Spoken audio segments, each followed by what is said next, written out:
Introduction. What if freedom is not the absence of pain, but something else entirely? Maybe you spent years battling your own mind, struggling against anxiety that will not loosen its grip, or memories and thoughts that intrude at the least welcome moments. You may have tried to push your pain away, silence it with willpower, or outthink it using every strategy you could find. You might have told yourself things like, "When this feeling is finally gone, then I will be able to breathe. Then I will start living." If that sounds familiar, you are not alone. Many of us are taught from an early age that emotional discomfort is a problem to be solved. We search for life hacks, therapies, and routines that promise relief from depression, anxiety, trauma, compulsive habits, or persistent negative thinking. We read advice urging us to stay positive, to let go of the past, or to simply calm down. But what happens when our minds refuse to cooperate? What if we cannot just change our thoughts or switch off the noise in our heads?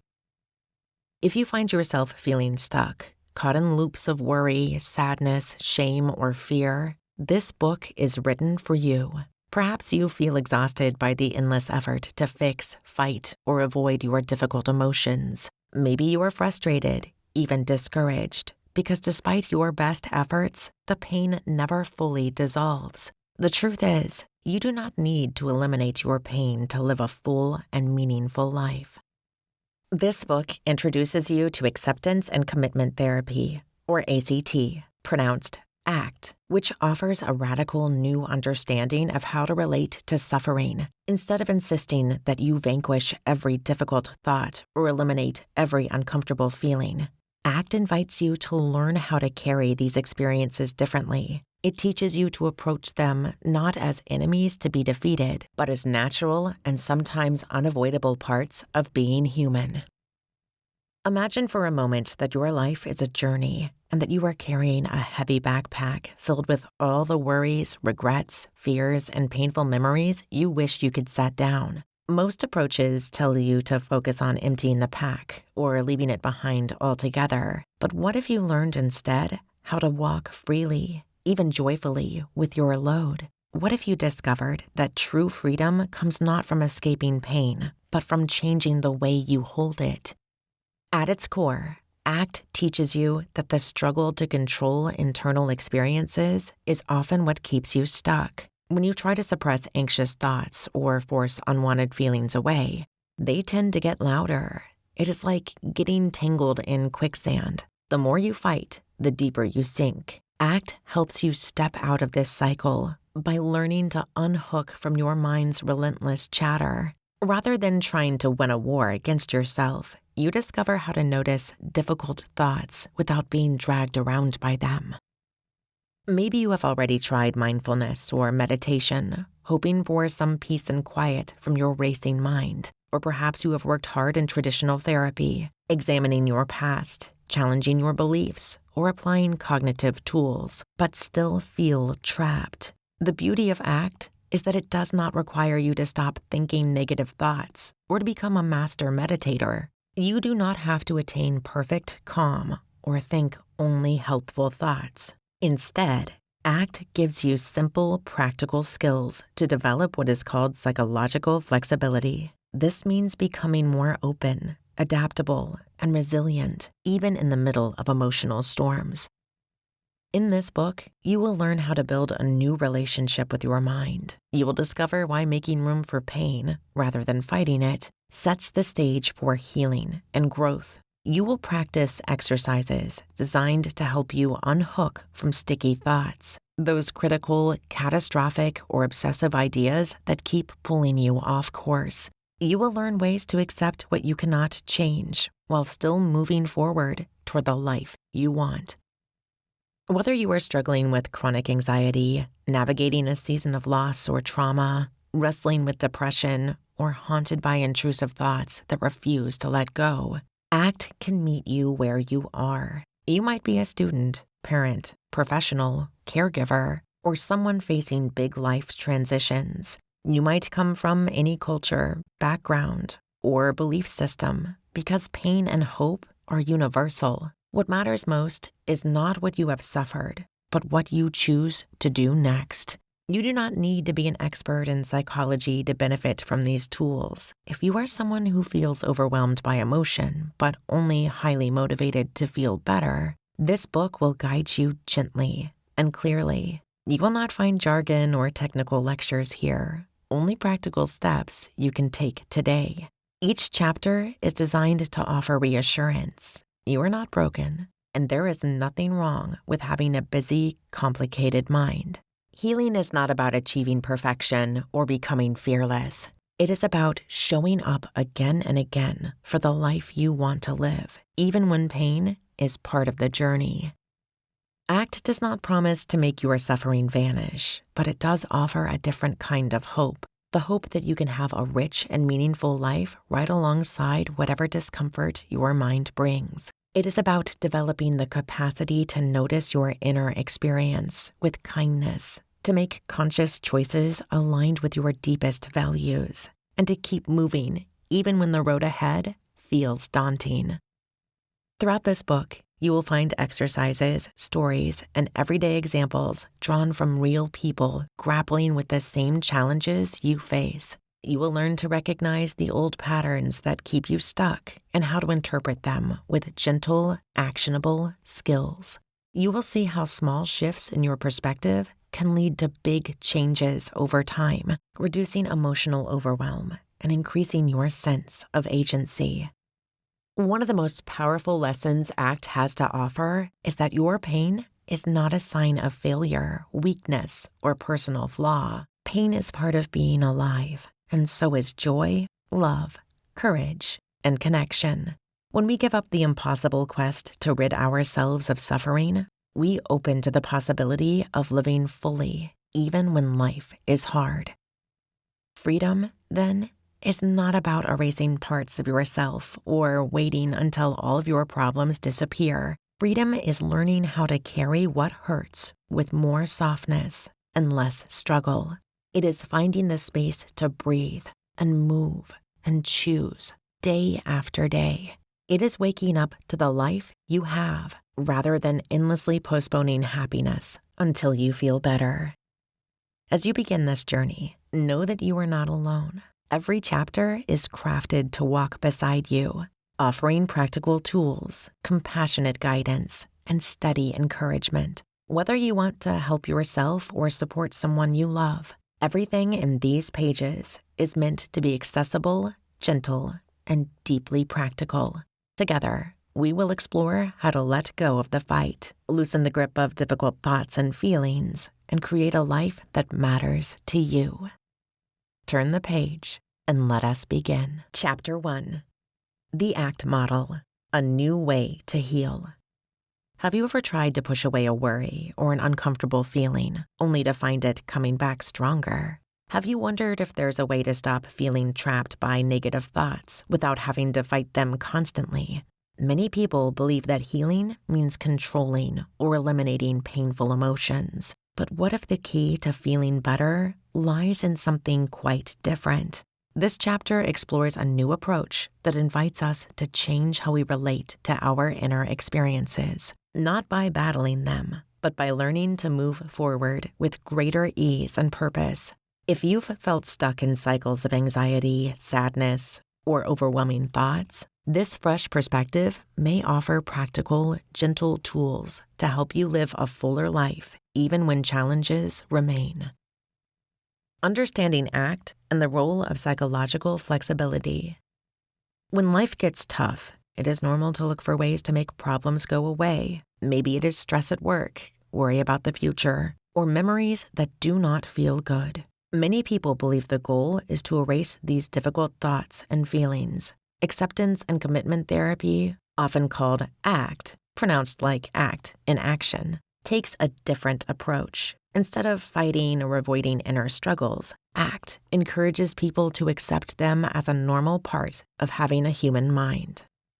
ACT's main goal is not to get rid of discomfort. It is about helping people build meaningful lives, even with the presence of pain or negative emotions. Rather than chasing happiness or calm at all times, ACT teaches that it is possible to live well even when life is messy. The therapy rests on a single idea. When we spend less time battling our own thoughts and more time focusing on what matters to us, life feels richer. A good metaphor for ACT is the backpack. Imagine hiking up a hill with a heavy backpack full of rocks, each rock representing a tough thought or painful memory. Most of us try to toss the rocks away or find ways to make the backpack lighter. But no matter how hard we try, a new rock appears. ACT suggests it might take less energy to stop struggling with the backpack and instead focus on the path ahead. You can carry the backpack and still climb the hill, noticing good things along the way. The goal is not to smash every rock, but to keep moving toward places that matter to you. This therapy stands apart from traditional approaches because it does not label anxiety, sadness, or unwanted thoughts as problems to be fixed or removed. Instead, ACT sees psychological pain as part of being human. The mind tries to protect us by warning us about problems, but sometimes it gets stuck in a loop of worry, replaying old fears or dredging up doubts. Rather than viewing this as evidence of being broken, ACT asks, what if this is just what minds do? Many people go to therapy hoping to be freed from negative thinking. There is a common belief that a healthy mind only has positive thoughts, and anything else must be fixed. ACT disagrees with this idea. Instead, it is like learning a new dance with your thoughts and feelings. You do not have to force them out of the room. You can notice them, make space for them, and still choose your next step. Psychological flexibility is the heart of ACT. This means being able to stay in touch with the present, accept what is happening inside, and at the same time, take steps that matter to you. Imagine you care deeply about spending time with your family, but you often feel anxious in social situations. If you wait to be free from anxiety before joining a family dinner, you might miss many important meals. ACT helps you practice noticing that anxiety, allowing it to be there, and joining the dinner anyway. The feeling might still be present, but you are choosing to act on what is important. Let us look at another example. Suppose you are nervous about a job interview. Instead of telling yourself to just stop worrying and then feeling frustrated when you cannot, ACT would have you acknowledge the nerves and focus on what you can do. Prepare, show up, and be present. The anxiety is not gone, but it does not have to be the boss of your actions. People sometimes think that accepting tough feelings means giving up or not caring. ACT flips this idea around. Acceptance is an active process, noticing the presence of hard emotions, letting them be, and still moving toward your goals. It is a bit like having loud music playing next door while you are working. You do not control when it stops, but you can choose how to focus on your work anyway. Life's challenges never disappear for good, so strategies that rely on total control tend to fall short. Trying to banish sadness or worry actually makes them stronger. ACT gently points out that this battle can take up so much energy that little is left for the things that truly matter. By learning to drop the fight with our thoughts and feelings, ACT opens up the possibility of a more flexible and compassionate way of living.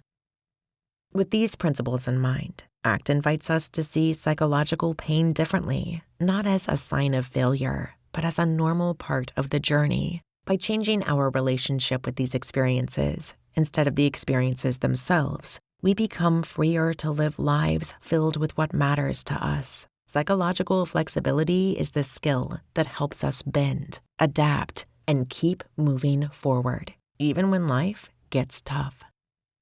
Challenges of thought control and introduction to ACT's 6 core processes.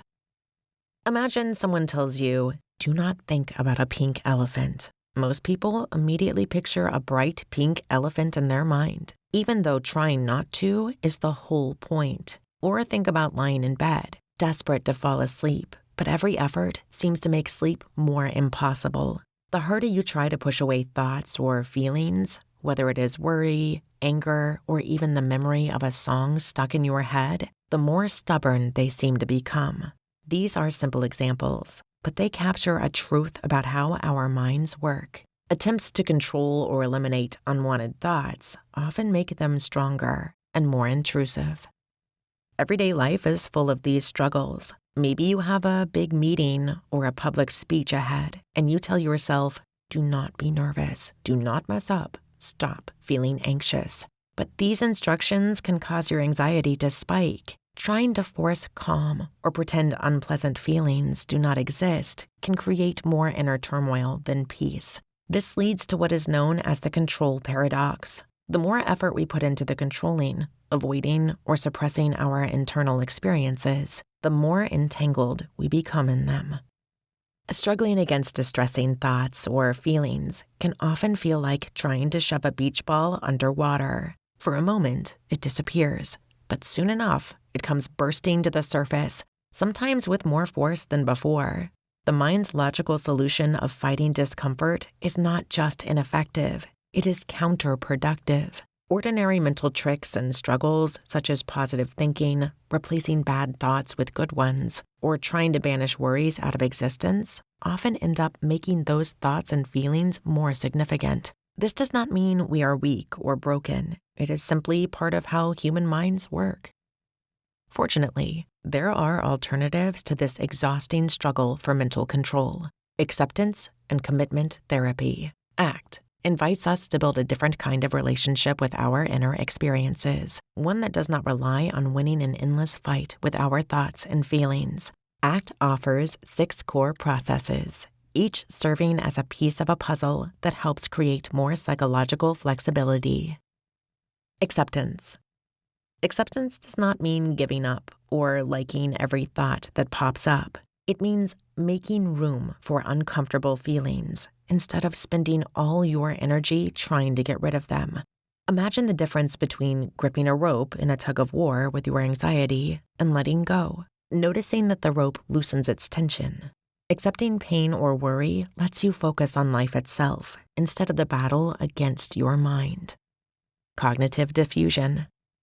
Our thoughts shout for attention, trying to convince us they are absolute truths. Cognitive diffusion techniques help us unhook from these thoughts, seeing them as words or passing clouds rather than facts.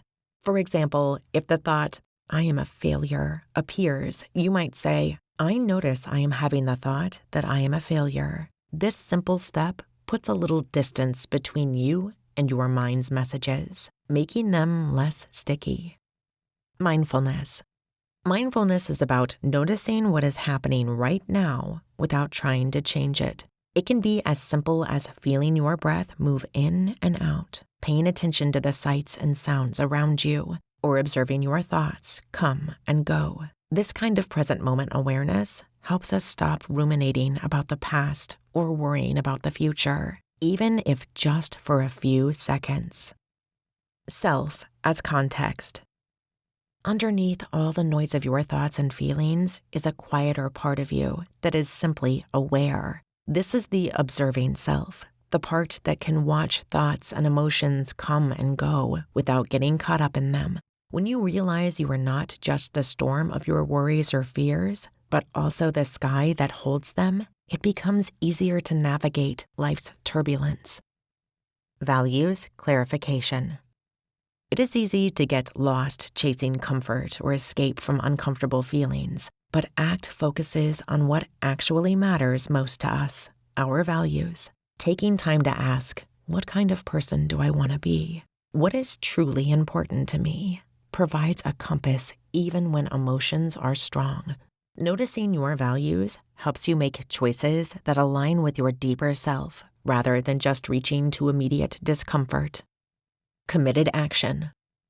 Once values are clear, committed action is about taking small, practical steps in that direction, even if difficult thoughts or feelings are present. This might mean showing kindness to others, making a challenging phone call, or simply getting out of bed on a tough day, all in service of what matters to you. Each step moves you toward the life you want, rather than away from what you fear. When these processes work together, they offer a way out of the exhausting battle for mental control. By shifting the focus from control to flexibility, ACT helps people build richer, more meaningful lives, with room for all kinds of thoughts and feelings. Changing old patterns can be difficult, but with practice, these approaches can become second nature, offering hope for real and lasting change. Now that we understand the core ideas of acceptance and commitment therapy and its focus on building psychological flexibility, we can begin to shift our relationship with different thoughts and feelings. Instead of fighting or trying to control emotional pain, ACT teaches us to accept our experiences and stay connected to what truly matters in life. This mindful, values-driven approach offers a practical path forward, one that allows us to move through challenges with less struggle and more purpose. By practicing these skills, anyone feeling stuck or overwhelmed can find hope and take meaningful steps toward a richer, fuller life, even when tough emotions remain present. Chapter 2. Understanding Your Mind's Tricks. Have you ever noticed how your mind sometimes seems to trap you in a loop of worries, fears, or negative thoughts that feel impossible to escape? Have you wondered why certain feelings stick around longer than you'd like, making everyday life heavier and more difficult? It can be confusing to understand why your own thoughts might cause pain or keep you stuck, even when you know they aren't entirely true. This chapter will help you explore the way your mind creates these challenges through habits and patterns, offering insight into how to recognize them and begin to free yourself from their hold. How the mind creates suffering and gets hooked by thoughts. Every day, the mind spins endless stories about who we are, what might happen, or what others think of us. These stories are not just background noise. Sometimes they are the main event. Imagine sitting in a dark movie theater. The film on the screen grabs your attention so completely that you forget that you are even in a theater. You live and breathe every twist of the plot. In a similar way, our minds project thoughts so vividly that it is easy to get swept away. You might find yourself tangled up in thoughts as if caught in mental quicksand. No matter how hard you try to pull free, you feel stuck and pulled deeper. Some stories are loud and dramatic, while others whisper quietly, almost unnoticed. "I am not good enough," says one. "Everyone is judging me," murmurs another. "Something terrible will happen," might echo especially loudly on anxious days. These thoughts can appear for anyone, no matter what you have lived through. Maybe your mind carries stories from old disappointments, fears about the future, or judgments about mistakes. Sometimes the thoughts focus inward, telling us we are broken or unlovable. Other times they turn outward, whispering that the world is unsafe or that other people see us as failures. Much of life happens while these stories play in the background or foreground, coloring everything we do and feel. The trouble starts when we get hooked, when we mistake thoughts for cold, hard facts. Getting caught up in these stories can deepen sadness, feed anxiety, or keep old wounds feeling raw. It is not about being weak. Every mind does this. Minds are natural storytellers, always searching for meaning, safety, or solutions. That is their job. The key is to spot when a story has you tangled up, rather than fighting the mind or trying to force thoughts away. Creating healthy distance from these thoughts is like stepping back from the screen in the movie theater. The film still plays, but now you remember that you are just the audience, not the character in the story. This gentle separation lets you notice your thoughts as events happening in your mind, not truths you have to obey. How to notice thoughts without struggle. Exercise 1. Thought observation. Find a comfortable spot where you will not be interrupted. Sit or lie down in a relaxed position. Set a timer for 2 minutes. This keeps things simple. Close your eyes if that feels okay, and pay attention to your thoughts. Imagine each thought as a cloud drifting across the sky. Some clouds float by quickly, others hang around. Some are dark and heavy, others light and wispy. Whenever you notice yourself getting caught up in a thought, maybe you start following a storyline or feeling strong emotions, simply notice what is happening. Gently lead your attention back to the next thought that enters your mind. No need to judge, fight, or fix anything. Just let thoughts come and go. After 2 minutes, take a moment to reflect. Did you notice any patterns? Which thoughts pulled you in most easily? How did it feel to watch thoughts instead of chasing after each one? Many people notice the urge to analyze or push away thoughts, which is completely normal. If you feel frustrated, remind yourself that noticing when you have gotten caught is already a big step. With practice, you might see moments, even brief ones, when a thought passes by without sweeping you away. Those are signs of progress, tiny gaps between you and the story. Exploring the stories the mind tells. Exercise 2, the storytelling mind. Bring to mind one thought that has been bothering you lately. Choose something that feels sticky, maybe, I will never get better, I cannot trust myself, or nobody understands me. Write the thought at the top of the piece of paper. Ask yourself, what story is my mind telling me with this thought? How long have I carried this story? What happens when I believe it completely? How do I act, feel, or treat myself? What do I notice when I remember this is just a story my mind is telling, not a fact? Some people find it hard to separate from the story. It might feel too real or too old. If that happens, try reminding yourself that every mind creates stories. You are not trying to erase the thought. Just notice how it works. Even a small shift, like realizing when a story pops up or noticing how you react, shows growth. The consequences of avoidance and the cycle of struggle. When difficult emotions or thoughts arise, most people instinctively try to push them away. Maybe you scroll through your phone, snap at small annoyances, or berate yourself for feeling this way at all. These habits make sense. They come from a wish not to hurt. Yet anyone who has tried not to think about chocolate while on a diet knows how stubborn thoughts and cravings can be. The harder you push away uncomfortable feelings, the more they seem to dig in their heels. Imagine lying in a bed, desperate for sleep the night before something important. Telling yourself to just relax and go to sleep only seems to make you more wide awake and tense. Sometimes the struggle against unpleasant emotions creates even more suffering, like churning up stormy water instead of letting the waves settle on their own.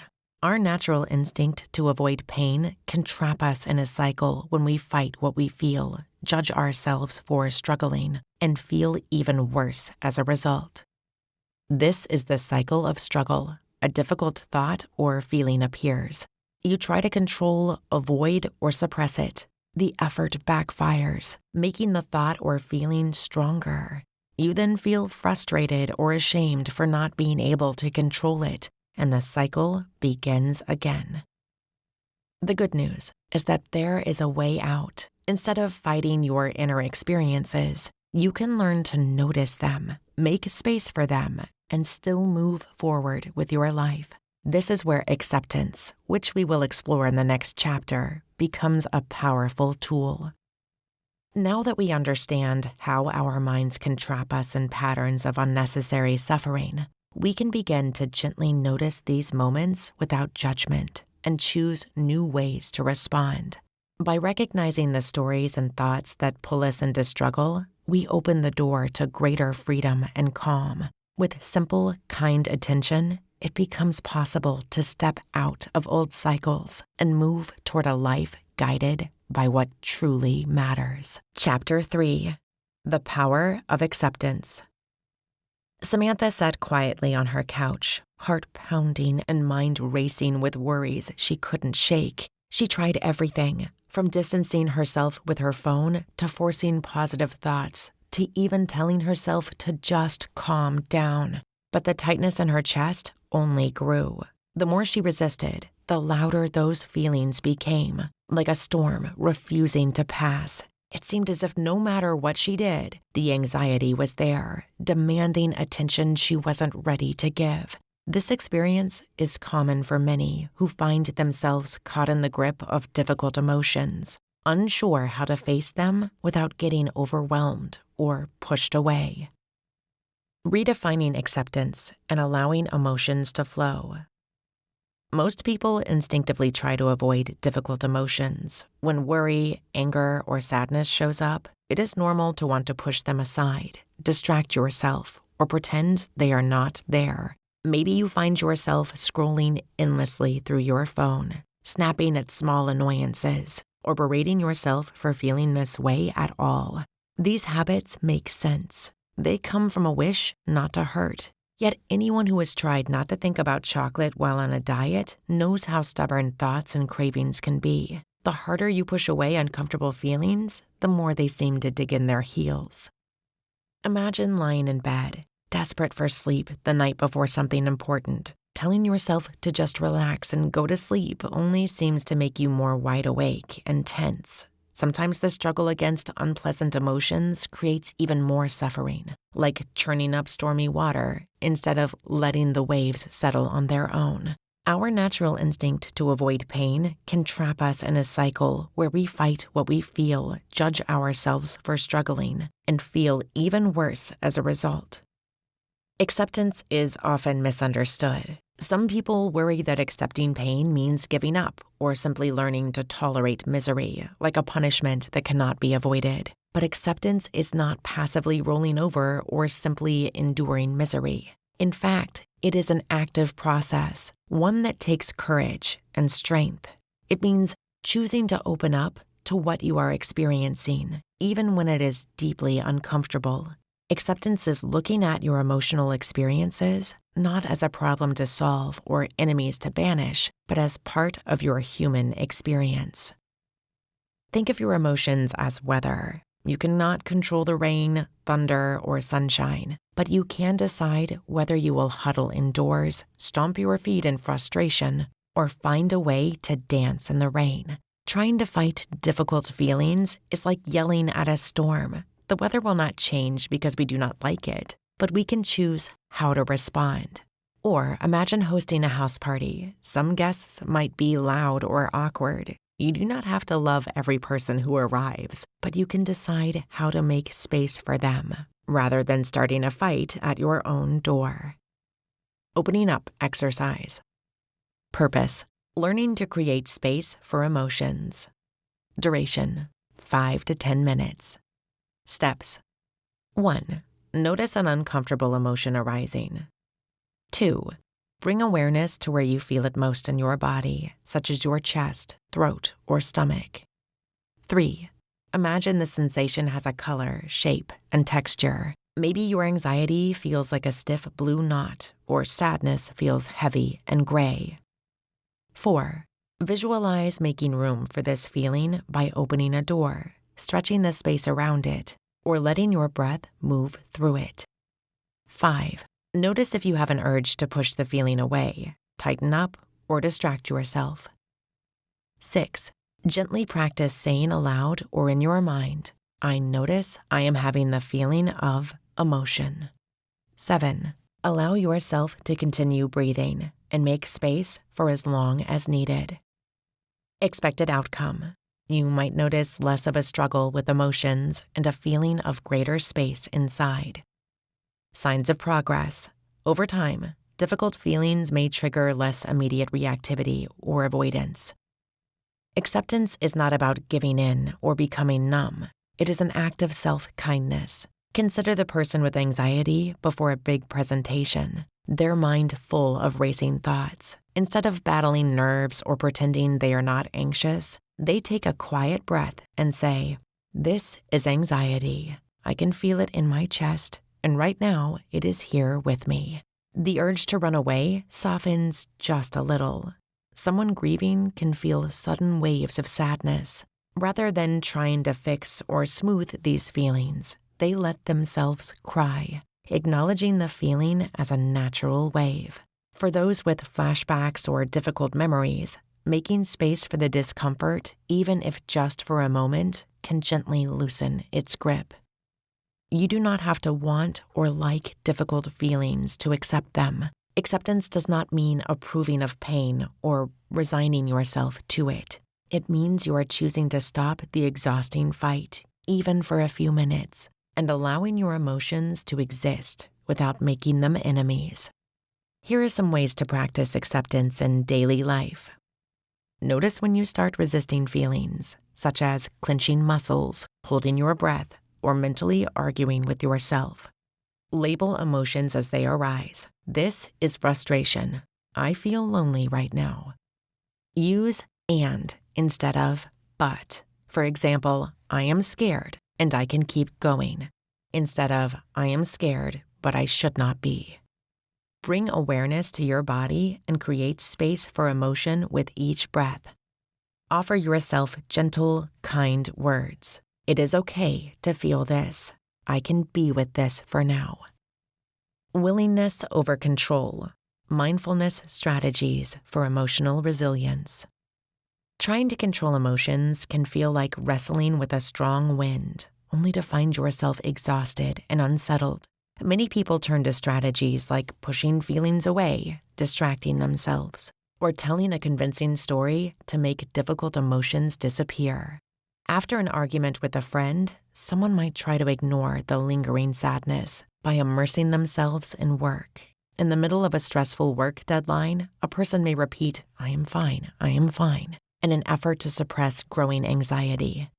Others may rationalize anger, insisting, I should not feel this way, hoping logic can shut the door on the feeling. But like unattended guests, these emotions tend to return again and again, often stronger than before. Suppression can lead to physical tension and rebound thoughts. Distraction might give temporary relief, but the emotion waits quietly in the background. Rationalizing can create guilt or shame, fueling an internal struggle that feels heavier. Willingness offers another way. Rather than trying to banish or battle feelings, willingness means creating space for the whole range of experiences, even those that sting. Imagine emotions as visitors at your door.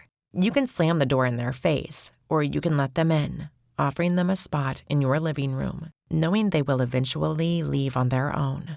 Willingness is not resigning or giving in, but gently making room, holding your feelings in open palms, watching them pass through like weather patterns changing in the sky.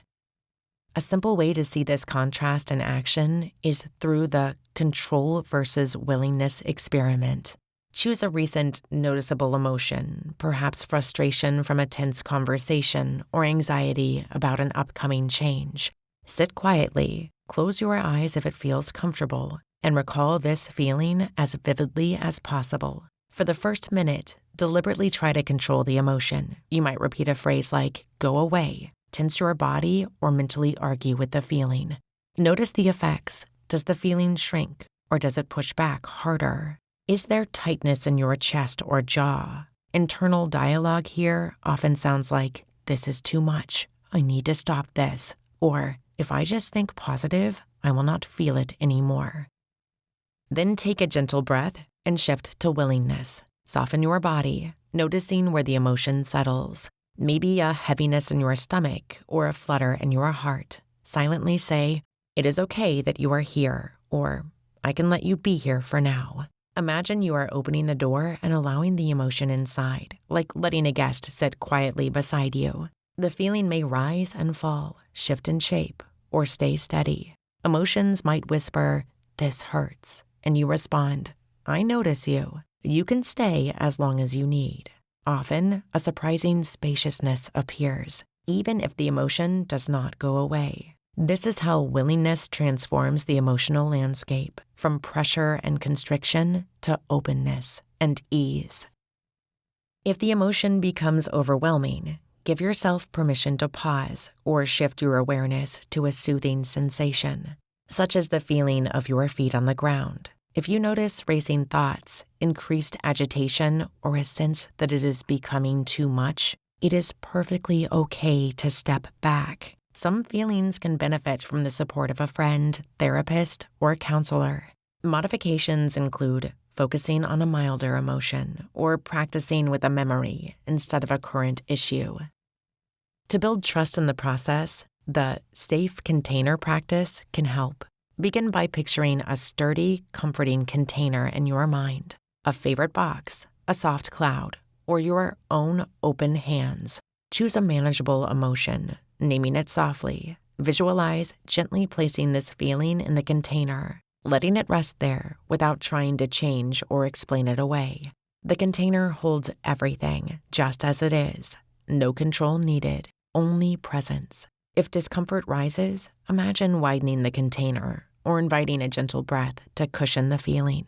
Remind yourself, I am holding this, but it is not all of me. This practice lays the foundation for more challenging moments, teaching your nervous system that it is possible to be with emotions instead of against them.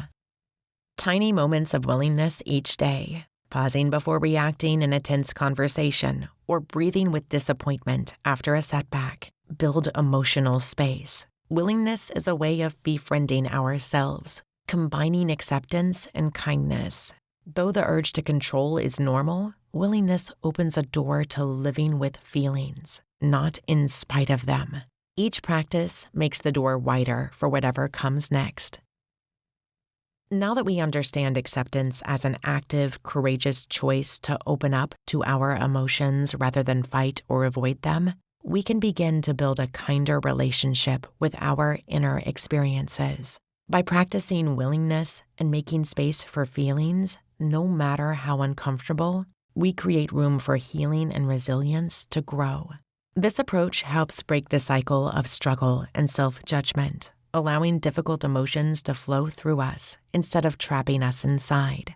Moving forward, these simple, gentle tools can support us in facing life's challenges with greater calm, clarity, and compassion for ourselves, paving the way toward lasting emotional well-being. Chapter 4. Defusion. Unhooking from your thoughts. Most of us believe that our thoughts are facts, solid truths that define who we are and shape what will happen next. Yet the mind's nonstop chatter often blurs the line, pulling us into stories that can feel overwhelming or even threatening. These mental narratives can grip us tightly, making it seem impossible to step back or breathe freely. What if that certainty about your thoughts is exactly what's keeping you stuck? What if the key isn't trying to silence or fight these thoughts, but learning how to see them differently? This chapter invites a new way of relating to the inner voice that so often runs unchecked, offering a path toward noticing your thoughts without getting pulled into their weight. It challenges the common experience of being swept away by mental noise and opens the door to a quieter, more curious place within yourself. Observing thoughts and practicing defusion techniques. Every day, the mind spins endless stories about who we are, what might happen, or what others think of us. These stories are not just background noise. Sometimes they are the main event. Imagine sitting in a dark movie theater. The film on the screen grabs your attention so completely that you forget that you are even in a theater. You live and breathe every twist of the plot. In a similar way, our mind projects thoughts so vividly that it is easy to get swept away. You might find yourself tangled up in thoughts as if caught in mental quicksand. No matter how hard you try to pull free, you feel stuck and pulled deeper. Some stories are loud and dramatic, while others whisper quietly, almost unnoticed. "I am not good enough," says one. "Everyone is judging me," murmurs another. "Something terrible will happen," might echo especially loudly on anxious days. These thoughts can appear to anyone, no matter what you have lived through. Maybe your mind carries stories from old disappointments, fears about the future, or judgments about mistakes. Sometimes the thoughts focus inward, telling us we are broken or unlovable. Other times they turn outward, whispering that the world is unsafe or that other people see us as failures. Much of life happens while these stories play in the background or foreground, coloring everything we do and feel.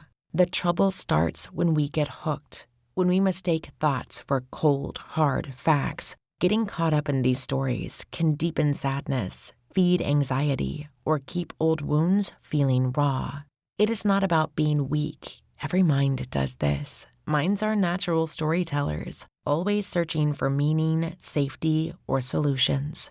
That is their job. The key is to spot when a story has you tangled up, rather than fighting the mind or trying to force thoughts away. Externalizing and non-judgmentally noticing thoughts. Sometimes the thoughts in our minds feel so close and so loud that it's hard to know where they end and we begin. By learning to create a little space between you and your thoughts, it's possible to loosen their grip and find a sense of relief, even during stressful moments. This section explores 2 practical techniques for developing that distance: naming the mind and observing thoughts without judgment. Naming the mind, giving the inner voice a nickname. One simple way to create distance from your thoughts is to give your mind a name. This might sound silly at first, but it works surprisingly well.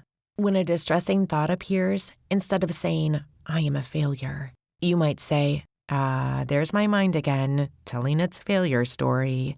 By externalizing the thought, you remind yourself that you are not the thought. You are the one noticing it.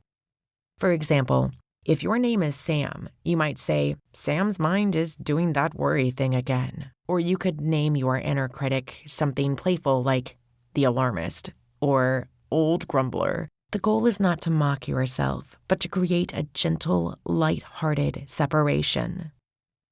Diffusion techniques to try.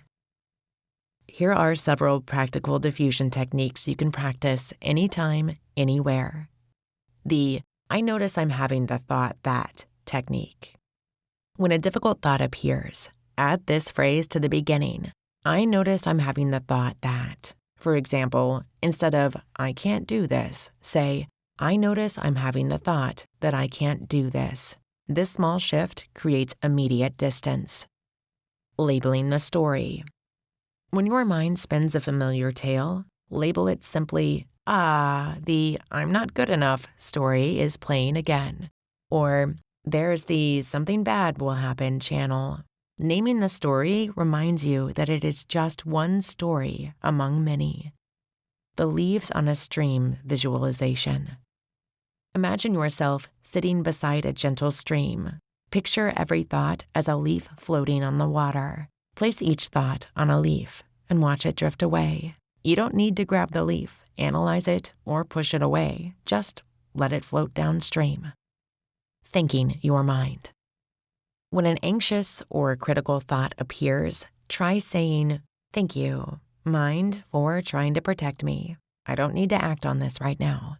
This approach acknowledges that your mind is doing its job, trying to keep you safe without requiring you to believe or obey the thought. The silly voice technique. Take a sticky thought and repeat it in a silly voice, like a cartoon character or a slow, drawn-out drawl. For example, "I'm a failure" becomes "I'm a failure" in a squeaky voice. This reduces the thought's power without needing to argue with it. When to use diffusion.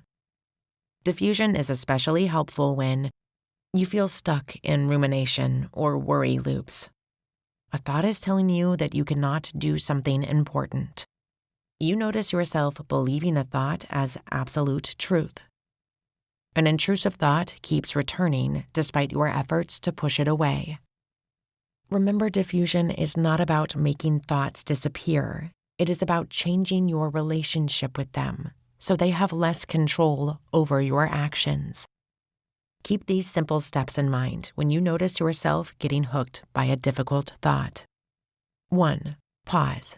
Just stop for a moment. 2. Notice. There's a thought. 3. Name it. This is my mind's worry story. 4. Create space. Use one of the techniques above. 5.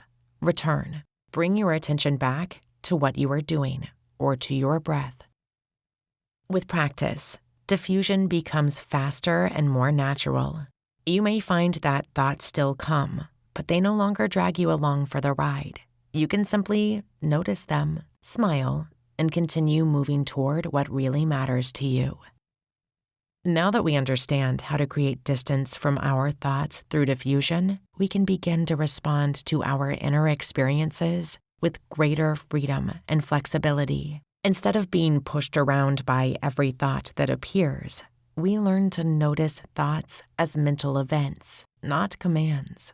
This skill, combined with acceptance and mindfulness, lays the foundation for a richer, more values-driven life. Chapter 5.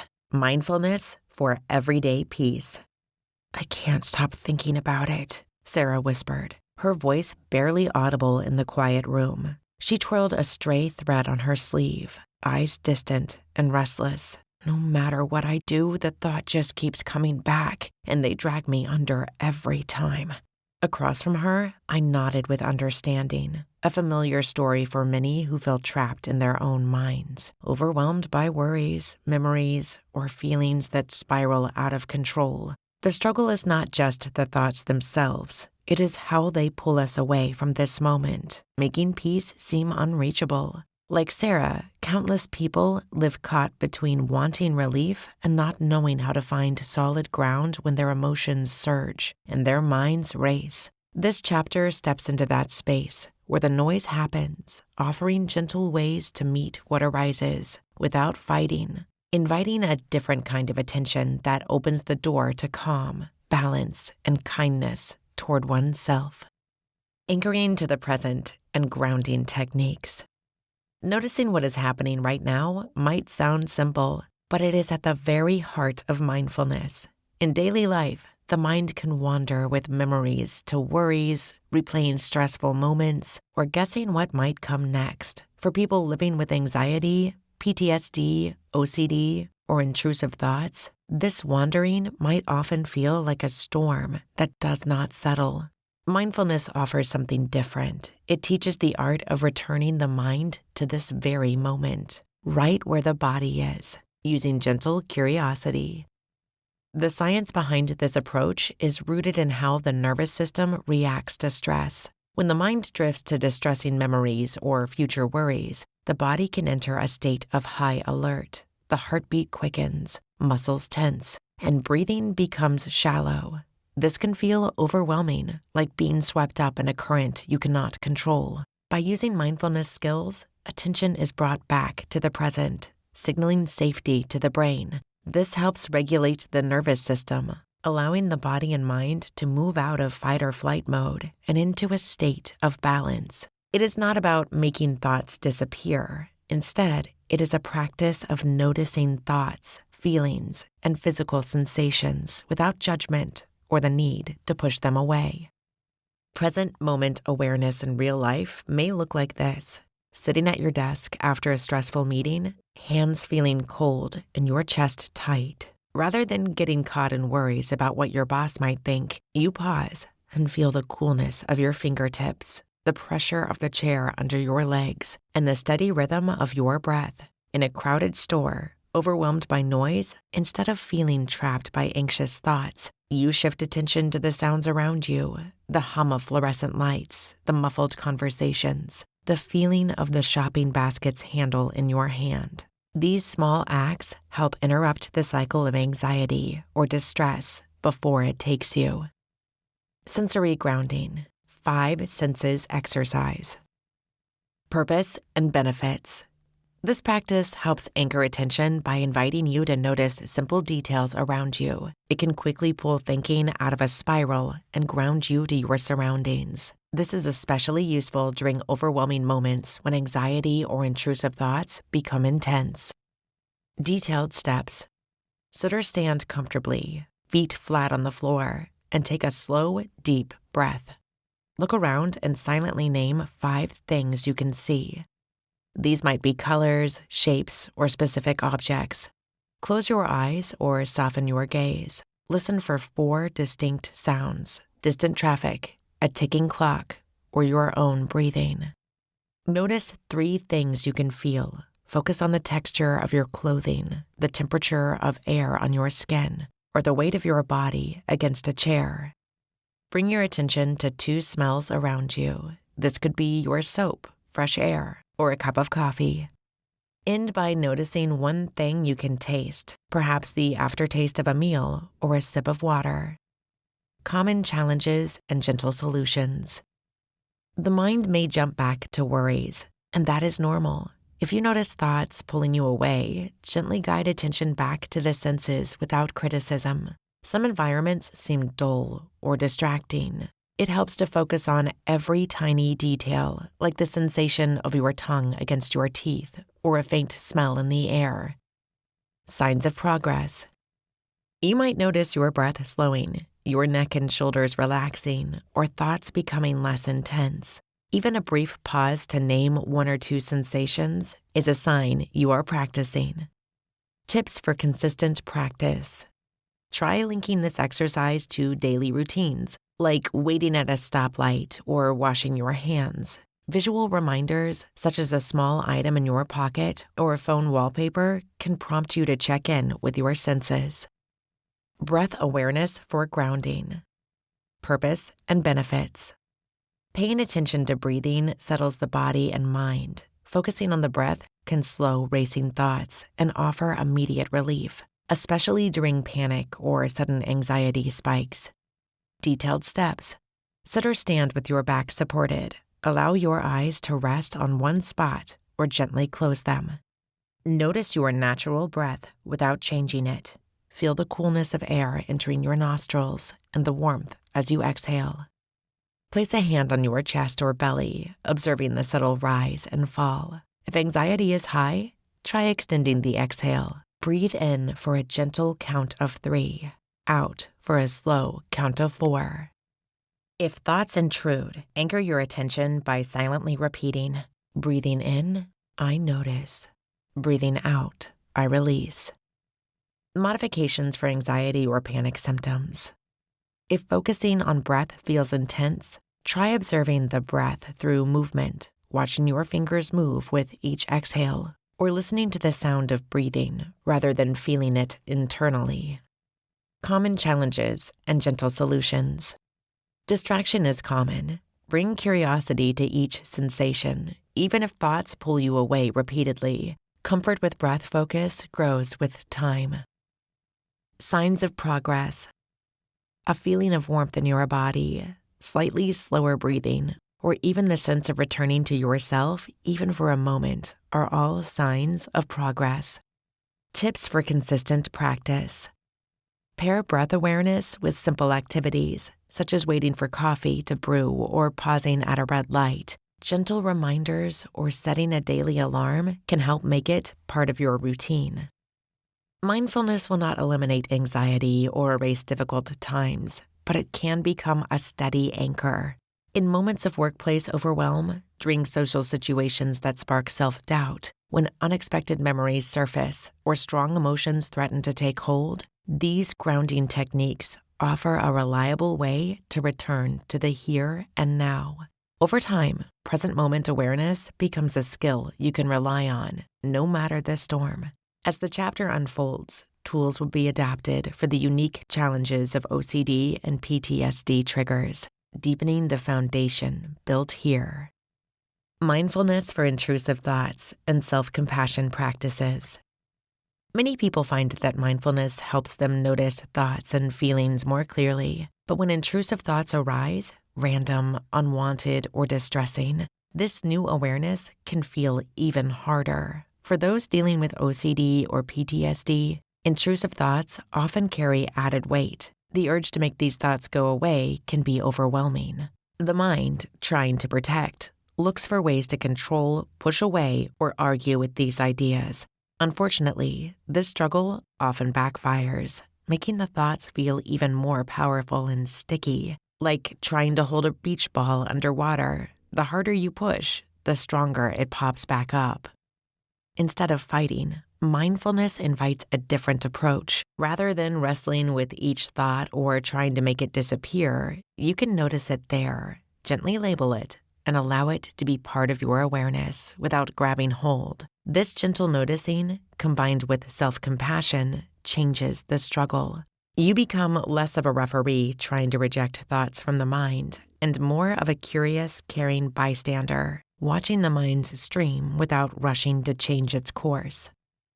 Gentle notice and name practice. This exercise centers on recognizing intrusive thoughts when they appear. Imagine your thoughts as leaves floating on a stream. Some are ordinary and gentle, others crash by with force. You do not need to grab, judge, or change these leaves. Your task is simply to notice when a leaf appears and name it for what it is, a thought, not a mandate for action.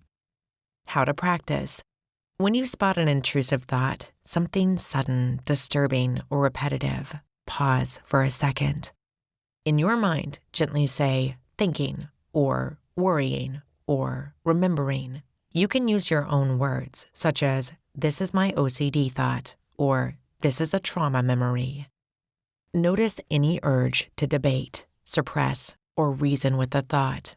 Invite yourself to do nothing. Instead, return your focus to your surroundings, the feel of your clothes, the sound of the room, your breath. When the mind moves away, that is normal. Each time a thought returns and hooks your attention, repeat the gentle naming. Navigating common stumbles. Some people worry that simply noticing means agreeing or giving up.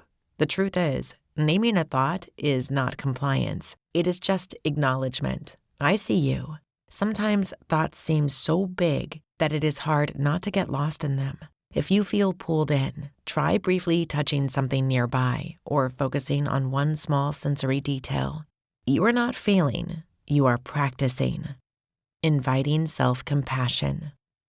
When these moments feel tough, turn toward yourself with the same kindness you would show a friend. You might whisper, this is really hard, and I'm doing my best. Or, I am noticing this thought, and I do not have to be perfect. Gentle words help soothe self-criticism and remind you that struggle is part of being human. Compassionate observer technique. Awareness does not mean merging with every thought. You can picture yourself as a gentle spotlight shining on whatever arises, watching the action from a short distance. Instead of becoming the thought, you are the one watching it float by. Step-by-step guidance. When triggered, maybe from an OCD spike while brushing your teeth or a PTSD flashback on the train, pause and imagine yourself stepping back slightly, as if watching from the next row. Notice the thought or image. Speak kindly to yourself. This is a hard moment, but I can observe it. Keep a kind statement in your back pocket. My mind is doing what minds do. I can be here for myself. Let your attention drift back to a sensation or action, the coolness of the sink, the hum of the train, or the sound of typing at work. As the emotional storm rises, picture your awareness as a soft light, curious, steady, but not critical. Real-world scenarios. During a morning routine, an obsessive thought about germs might arise. Gently name it, this is a worry thought. Then return attention to the toothbrush's bristles. When old memories sharpen on public transportation, recognize that is a trauma reminder. Then let your gaze rest on nearby objects. At work, when self-doubt or disturbing urges appear, quietly say, here is that old critic, and offer yourself, this is hard, but I can handle it right now. At home, if you are stuck ruminating or replaying scenarios, shift to, I notice this memory, and place a comforting hand on your chest. Self-compassion responses. A few phrases to keep ready. Right now, it is enough to notice. These thoughts are not facts. It makes sense that I feel uneasy. I can respond with care. Everyone struggles sometimes. I am allowed to be gentle with myself. Each time you respond with mindful awareness and compassion, you loosen the grip of fear. Progress, not perfection, guides this journey, and each gentle noticing plants a seed for resilience. Now that we understand how practical mindfulness techniques like grounding, breath awareness, and gentle noticing can help us pause and reconnect with the present moment, we can begin to approach difficult thoughts and emotions with kindness instead of struggle. By practicing these simple tools regularly, even in small moments throughout the day, we rebuild a gentle sense of calm, self-compassion, and control over emotional overwhelm. This chapter lays the foundation for using mindfulness not as a way to erase discomfort, but to meet it with acceptance and curiosity, empowering you to face anxiety, intrusive thoughts, and challenging memories with steady care. As you continue this journey, these skills will support you in finding balance and resilience, no matter what comes your way. Chapter 6. Self as Context. You are not your mind. I'm not good enough. The thought crept in quietly, but immediately felt heavy and true. Emma sat frozen, the words wrapping around her like a thick fog she couldn't shake off.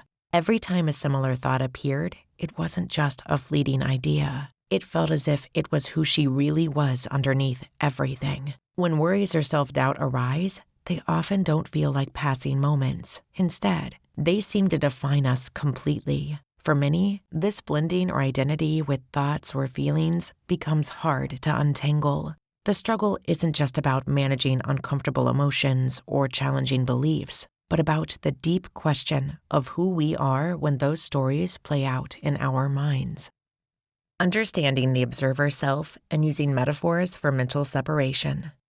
Most people grow up believing that what they think, feel, and remember makes up who they are. When a harsh thought pops into the mind, such as, I am not good enough, it can feel like an absolute truth about the self. But there is a different, gentler way of seeing things, one that does not require fighting with every passing thought or emotion. This is where the concept of observer self, or self as context, comes in. Rather than being the thoughts themselves, each person has the ability to step back and notice those thoughts as if watching them from a distance. It helps to imagine the mind as having two parts working together. The first part is the thinking self. This is the busy storyteller inside each head, running on and on, commenting, judging, comparing, and analyzing. It comes up with stories about the past, plans for the future, and ideas about what others might be thinking. The second part is the observer self, which is quiet and watchful. It is the part of awareness that simply notices whatever the thinking self is doing without getting involved in the content. While the thinking self spins stories, the observer self is present in the background, noticing these stories without judgment. Many people get caught in the belief that their thoughts are facts. Take the example of Maya, who is preparing for a big job interview. A thought pops up in her mind. I am going to fail. This thought sparks anxiety and makes her dread the interview. So she starts to believe that failing is more or less certain. In this moment, Mia is merged with her thought. She is not just thinking, I might fail. She feels as if she is a failure already. Another example can be found with Jordan, who remembers an embarrassing moment from high school whenever he sees someone from that period of his life. The memory brings up a flood of shameful feelings, and his mind says, you are so awkward, people will never respect you. For Jordan, these words feel fused to his sense of self, as if his identity is forever shaped by what happened years ago. Or consider Sam, who wakes up feeling low and defeated. The thought, something is wrong with me, circles in his mind throughout the day. Instead of noticing this thought as just a mental event, Sam starts to see himself entirely through its lens. Everything that happened seems to prove it true, making it harder to see beyond this one painful belief. But there is another way. Rather than getting tangled up in these stories, a person can learn to step back and watch their thoughts gently, like an observer looking at birds moving in the sky. In this view, thoughts still come and go, but the sense of self is no longer tied up in any one of them. Returning to Maya, when she recognizes, I am noticing the thought that I might fail, she gains a little space between herself and her fear. That spark lets her behave differently, maybe preparing with less self-judgment or giving herself encouragement. When thinking of thoughts and emotions, it is useful to picture them as clouds moving across the sky. Sometimes the clouds are dark and heavy, pouring rain. Other times, they are light and cheerful, floating by in a blue sky. But notice something important. The sky itself is always there, untouched by whatever clouds pass through. In this metaphor, The observer self is the sky, vast, stable, unchanging, and ever-present, while thoughts and feelings are the passing clouds. No matter how stormy the weather gets in the mind, the sky, the observer awareness, remains whole and open. Realizing the distinction can bring a new kind of relief, especially when difficult thoughts or feelings show up. Instead of feeling trapped by pain or swept away by a story, there is a chance to step back and say, "This is something I am having, not something I am." Even during intense moments, the observer self is there, quietly witnessing without being harmed by what it observes. This shift is not always easy at first because old habits of believing every thought run deep. However, with gentle practice, anyone can learn to catch themselves and remember, I am more than my thoughts. I am the one who notices them. This way of relating to the mind is open to everyone, no matter their background or experience. It is a universal human ability to witness one's own inner world. The observer self does not change, even as thoughts and feelings do. By holding on to the perspective, there is more freedom to choose how to respond and a steadier sense of being oneself, no matter what clouds fill the sky. Separating identity from trauma narratives and strengthening the observer through exercises. Painful memories often settle into the story of who we think we are. Traumatic experiences can blend so deeply into our identity that it becomes hard to tell where the story ends and where we begin. It is common to feel like past hurts are not just things that happened, but a reflection of what we are, broken, damaged, or stuck. This fusion can keep us trapped and replaying the same scripts. The earlier metaphor of thoughts as clouds becomes especially helpful here. Even the darkest clouds eventually pass, and the sky, your observer self, remains unnoticed and steady behind them. Creating distance from these memories does not mean forgetting or ignoring them. It means seeing them from a wider perspective. This is the work of the observer self, the part of you that notices your thoughts and feelings, but is not defined by them. By practicing this skill, you can shift from living inside the storm to watching it from a safe viewpoint. Even difficult memories can be seen as passing weather rather than permanent features. Stepping back from your story. Primary objective. To view a troubling memory from a gentle distance, observing rather than reliving it, while keeping your awareness rooted in the present. Implementation steps. Choose a memory you are ready to work with.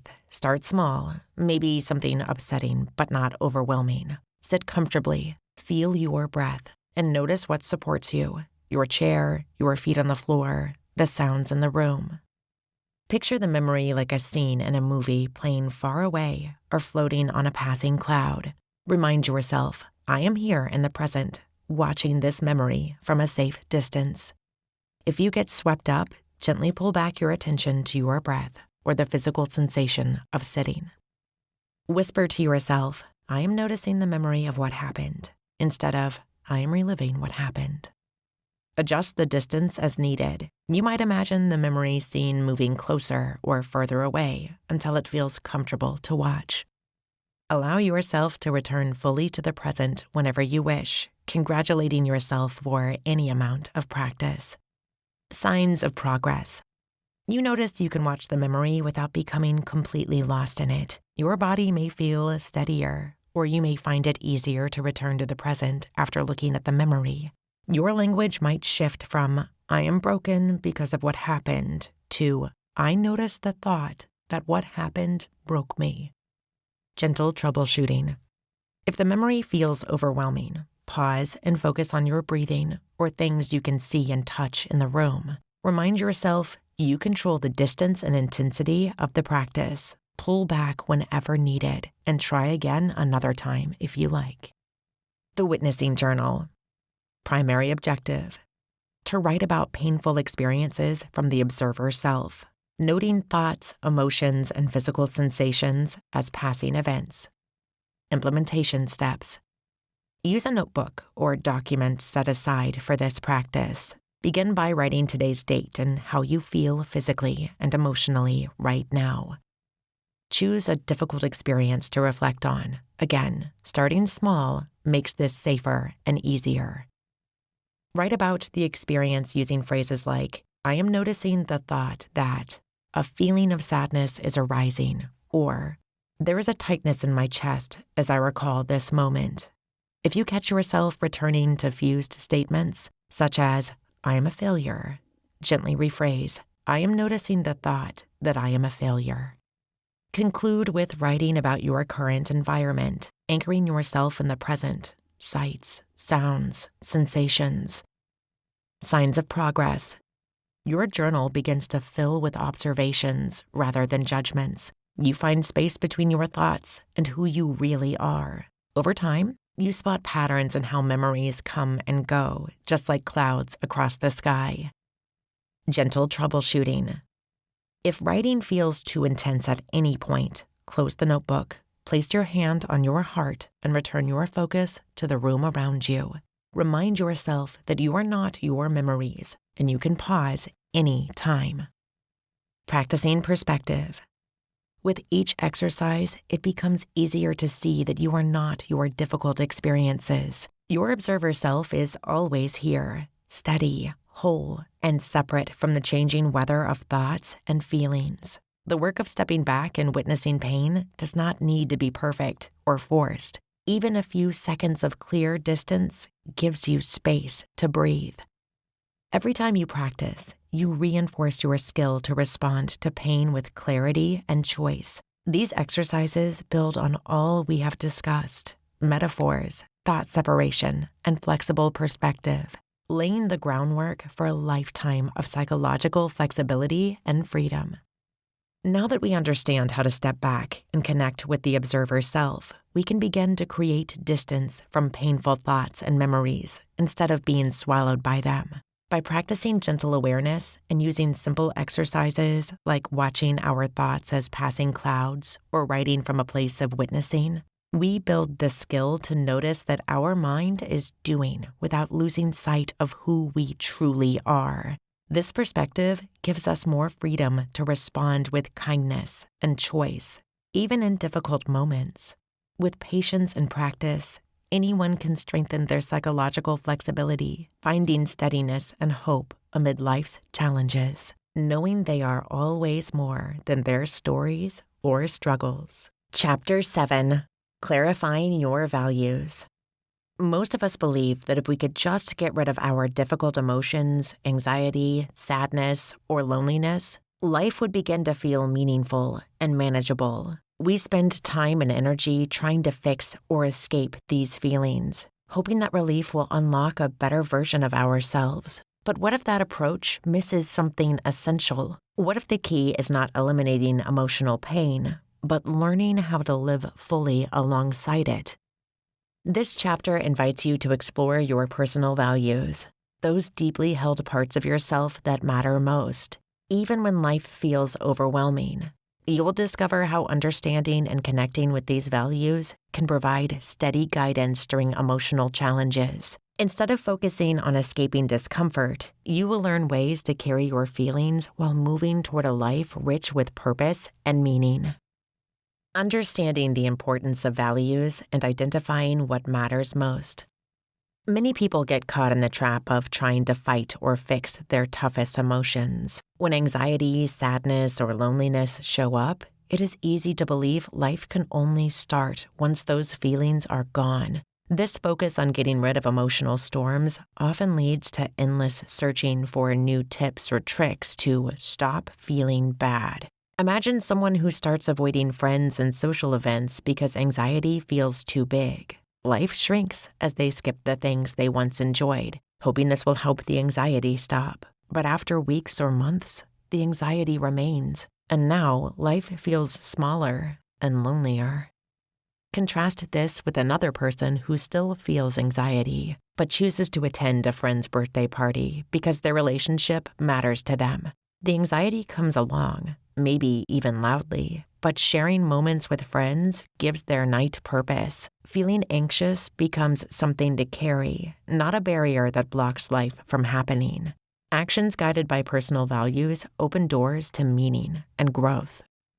Living in line with values. rather than spending all energy on controlling feelings, stands at the heart of acceptance and commitment therapy. What matters most for you might not be the absence of emotional pain, but showing up as the kind of person you want to be, even when things are rough. Consider a parent who feels their stomach twist every time they think about walking into a crowded school auditorium. Their mind shouts, "Stay home, it is safer." But deep down, being present for their child's milestones matters far more than being free of nerves. By attending the recital, anxiety tags along in the crowd, but the memory made, watching their child beam on stage, carries a lasting sense of pride and connection. Difficult emotions come and go, but the impact of valued living remains.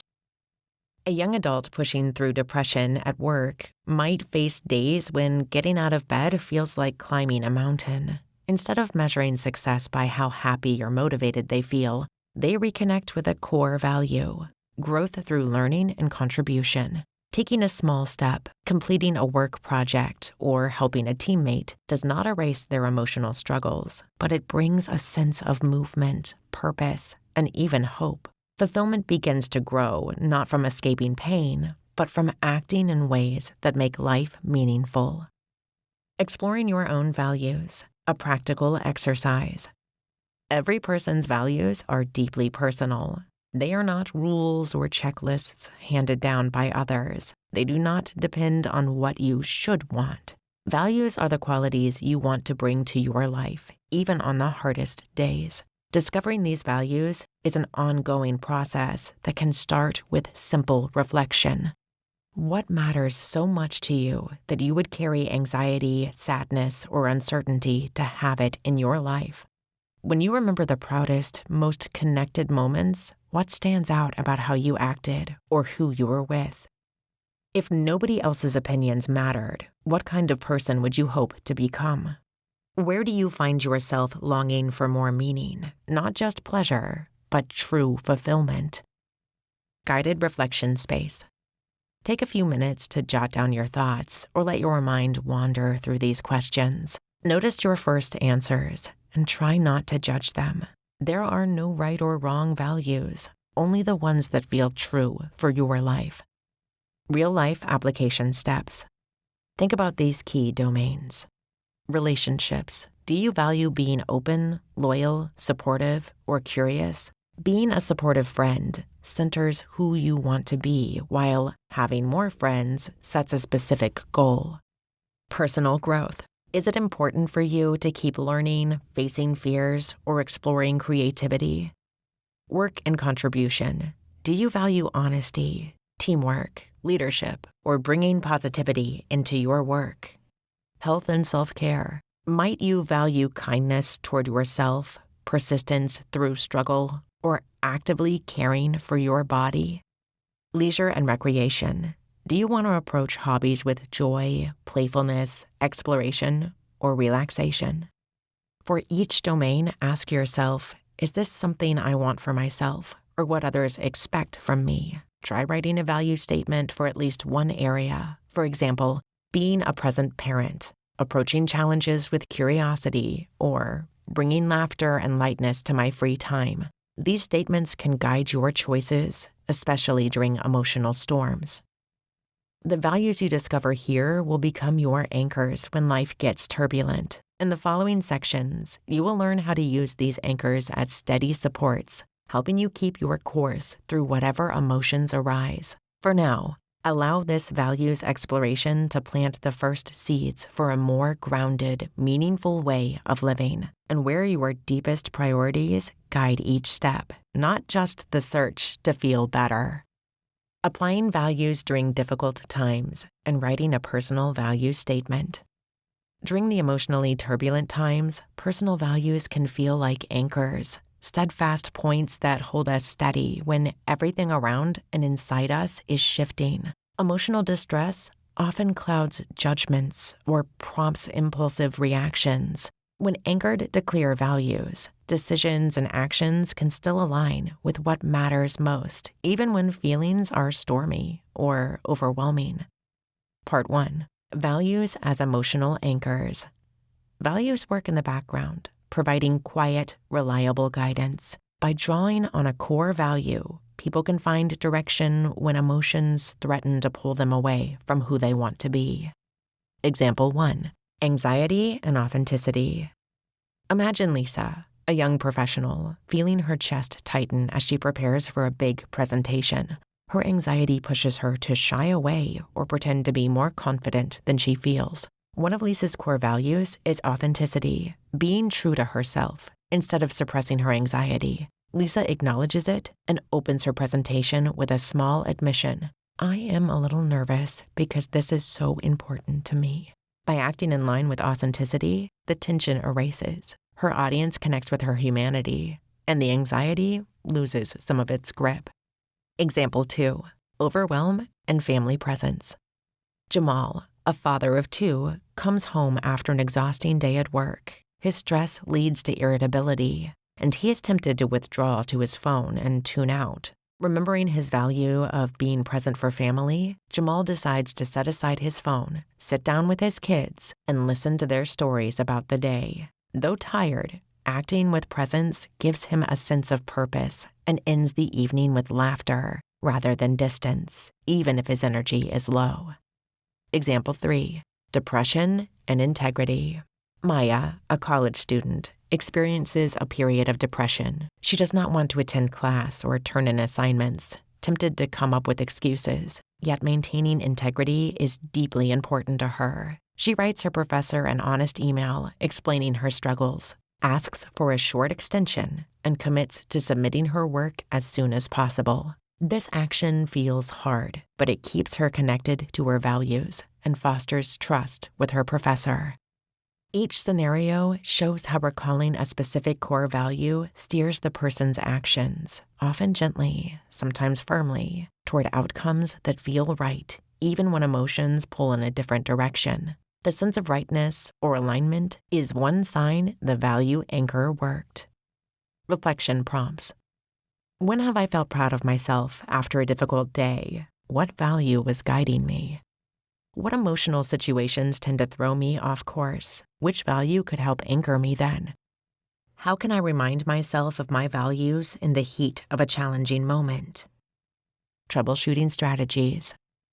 If recalling a value feels impossible in the moment, try writing it down or keeping a note on your phone for quick reference. For low motivation, focus on even small actions that reflect your value, such as saying one honest sentence or making eye contact with loved ones. Part 2. Creating your values statement. A practical value statement becomes your daily compass, reminding you of the direction you want to steer, especially when emotions are strong or your path is unclear. Step-by-step exercise.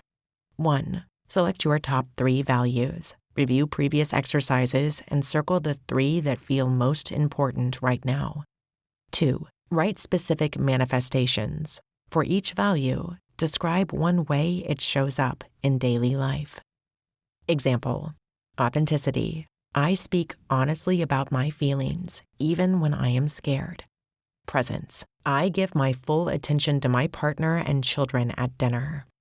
Integrity. I do what I say I will do, even when it is hard. 3. Combine into a coherent statement. Bring these manifestations together into a flowing declaration. Template. My values are value, value, and value. I live these by specific manifestations. 1. Specific manifestation. 2. And specific manifestation. 3. I use these values to guide my actions, especially when I feel insert emotional challenge. Example: my values are authenticity, presence, and integrity. I live these by speaking honestly, giving my family my attention at the end of the day, and following through on commitments, even during tough times. These guide me when I feel overwhelmed or anxious. 4. Create action guidelines. For each value, write one action guideline you can follow daily or during hard moments. Authenticity. Pause and choose words that reflect my real thoughts. Presence. Leave my phone in another room at family meals. Integrity. Own up to mistakes right away. Making it effective. Specific. Use concrete personal language. Actionable. State what you will do, not just what you believe. Testable. Try your statements for 3 days. Notice if it helps you steer your emotional challenges. If it feels vague or unreachable, refine the language or choose new action guidelines. Success looks like feeling a sense of clarity or relief when rereading your statement and catching yourself making choices that reflect your values, even in small ways, during hard moments. Adjust for energy levels by picking one value to focus on each day or simplifying action steps. Your value statement is a living tool. Revisit and revise as you grow. Keep it visible to anchor yourself when emotions run high. Now that you understand how to identify and live by your personal values, even when emotions run deep, you have the tools to create a steadier, more meaningful life. By recognizing what truly matters to you and crafting a clear values statement, you equip yourself with an anchor to guide your actions through anxiety, sadness, or overwhelm. This chapter has shown that pain does not have to block your path. Instead, values can help you move forward, step by step, toward the kind of life you want. As you continue, you will learn practical ways to use these anchors daily, helping you stay connected to yourself and what brings purpose, no matter what challenges arise. Chapter 8. Committed Action, Living Your Values. Some days I just do not know where to start, a friend once confessed to me quietly, her voice full of frustration. I know what matters to me, but putting it into action feels impossible. Many people who struggle with anxiety, depression, or overwhelming thoughts know this feeling well. The gap between knowing your values and living them can seem wide and difficult to cross. It is not enough to simply recognize what is important. You also need a way to bring those values into everyday life, step by step, in ways that feel manageable and real. This chapter focuses on how to make meaningful action that reflect your values, even when motivation is low and obstacles appear. We will explore how small, intentional steps build courage and create lasting habits. You will find practical exercises to connect your values to daily choices, tools to notice and overcome challenges, and strategies to sustain commitment over time. The goal is to help you move beyond feeling stuck by gently guiding you toward consistent, value-driven living that grows stronger with each moment. Taking steps forward and building courage to act.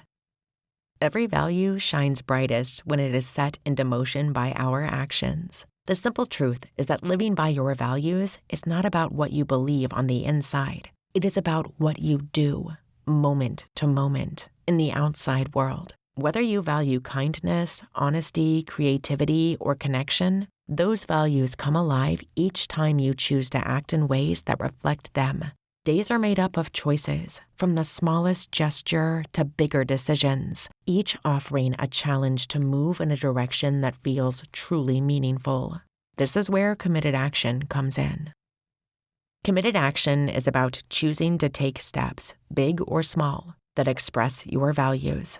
Unlike typical goal setting, which can focus on just reaching a finish line, committed action is about finding meaning in the journey itself. It is less about ticking boxes and more about doing things that matter internally, even when progress is slow or imperfect.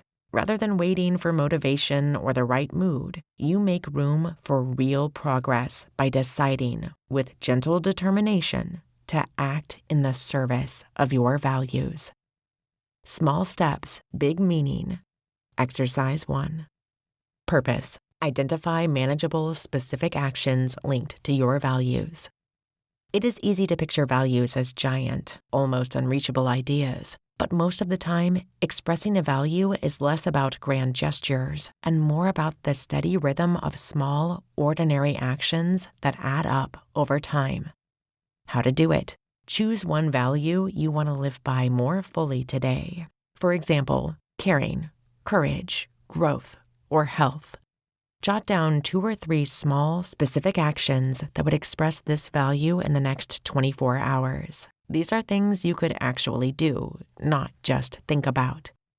Ask yourself, if someone watched me today, would they see this value in action? Examples. If you value caring, send a supportive message to a friend, listen fully to your partner, or thank a coworker. If you value growth, read one article, spend 5 minutes learning something new, or reflect on a recent experience.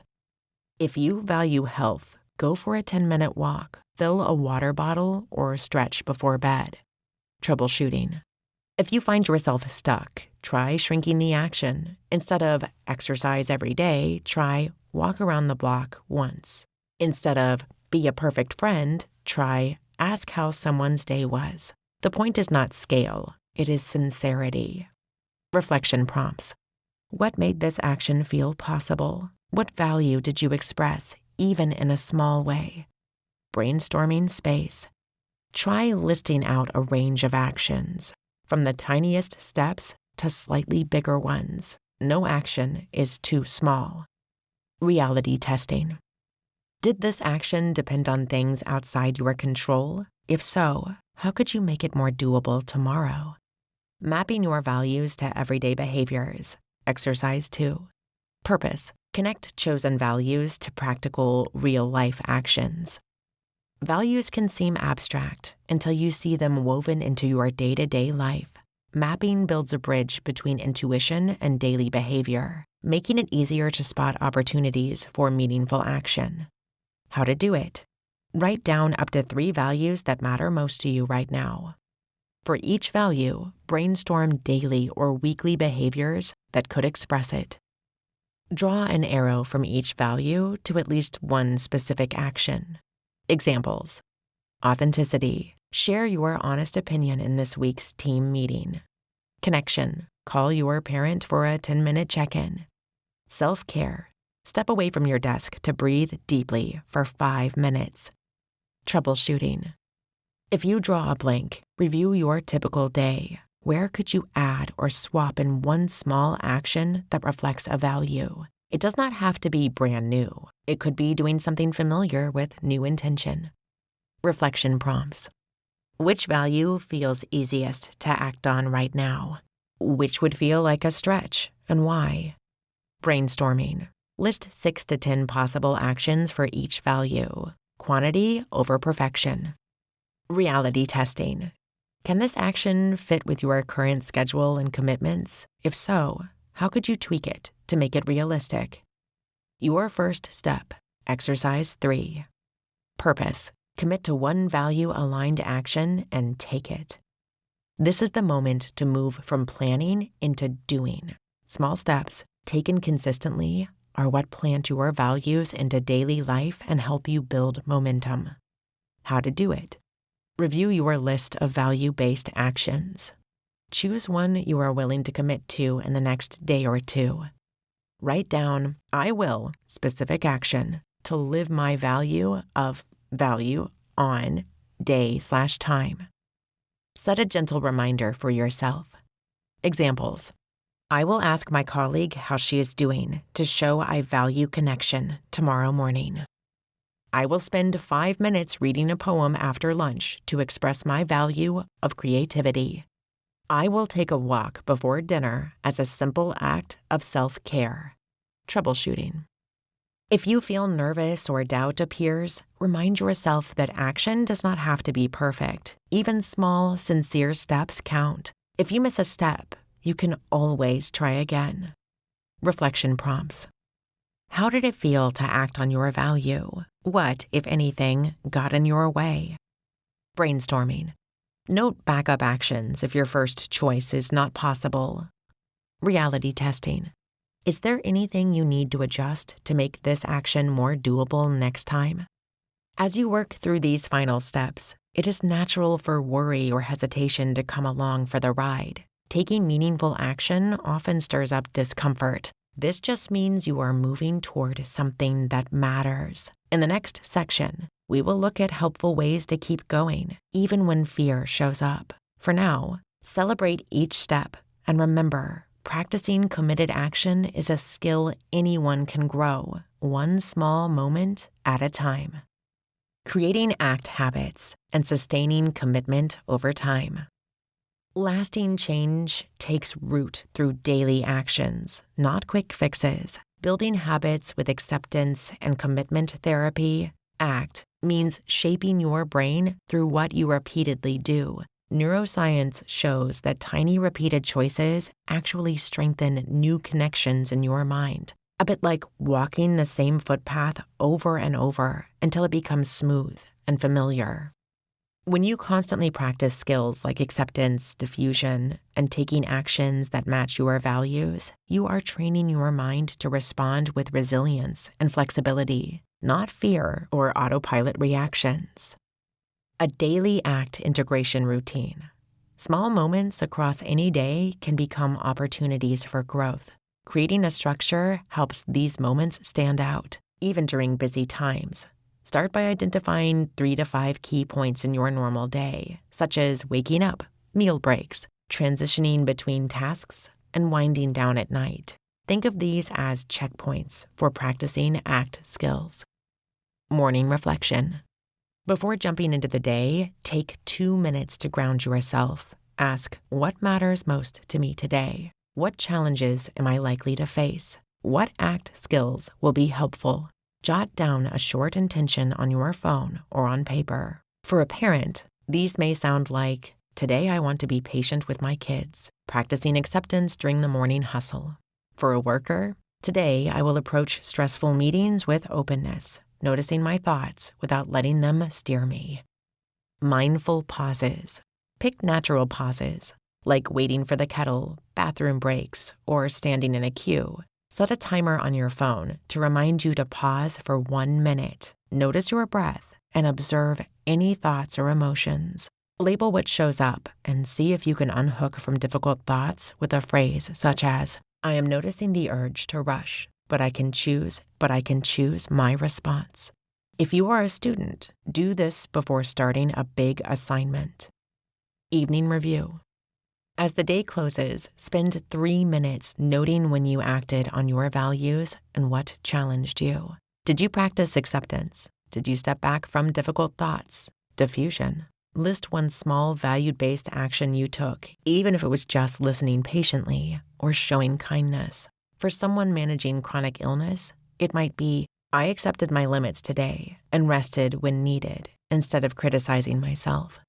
Tracking progress. Use a simple notepad or app to check off daily practices. Over a week, notice which moments feel easier and celebrate small wins, like remembering to pause even once on a tough day.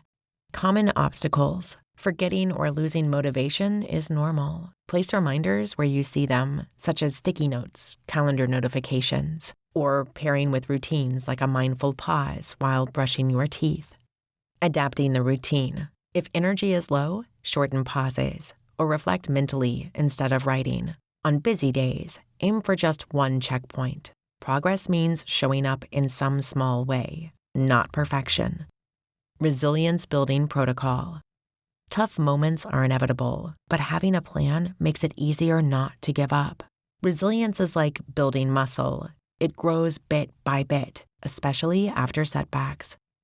Recognizing triggers. Start by paying attention to what tends to knock you off track. Make a short list.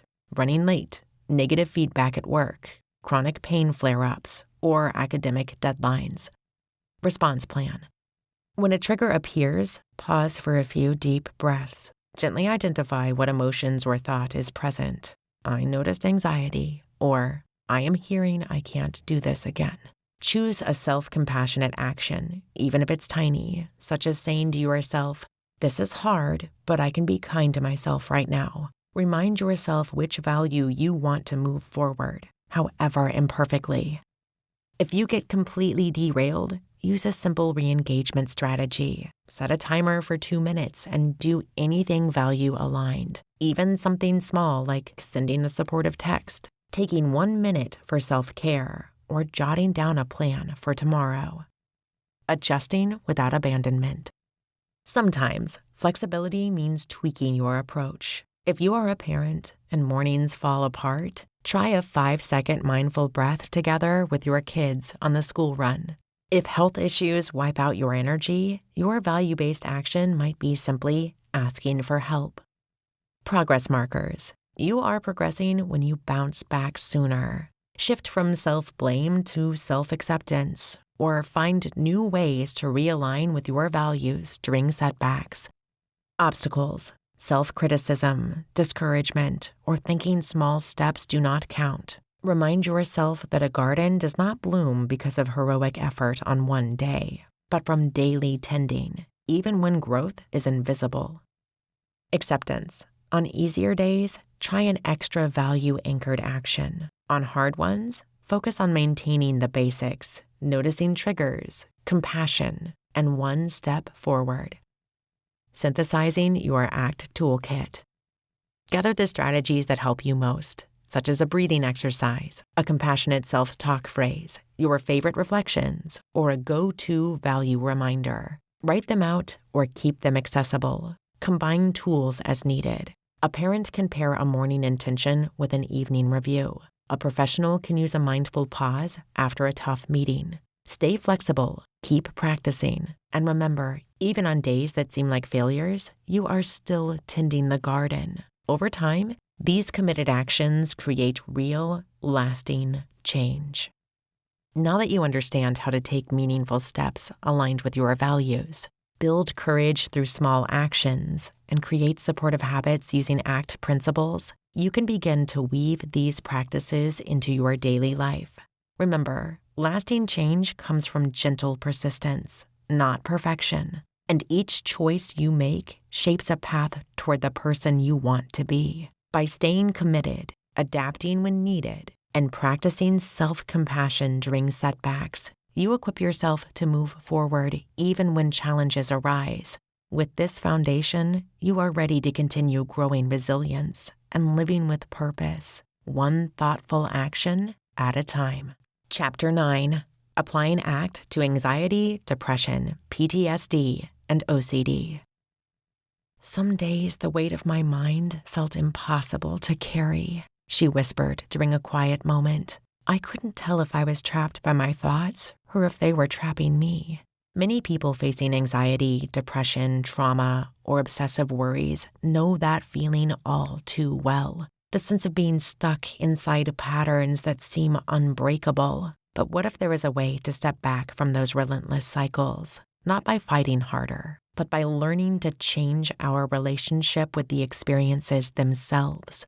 This chapter invites you to explore simple, practical approaches that help create distance from painful feelings and thoughts, offering tools grounded in acceptance and mindful action. It's about finding space in the struggle rather than trying to erase it, opening a path toward living with more ease and purpose despite emotional challenges.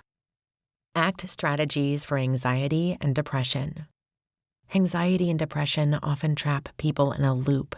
Anxiety shakes the body and mind, pulling focus onto worries about what could go wrong. Depression weighs everything down, whispering that nothing will ever improve. Each condition can fuel the other. Anxious thoughts lead to withdrawal, while low mood and energy can cause more worry and guilt. This cycle can feel endless, but there are ways to step out of it.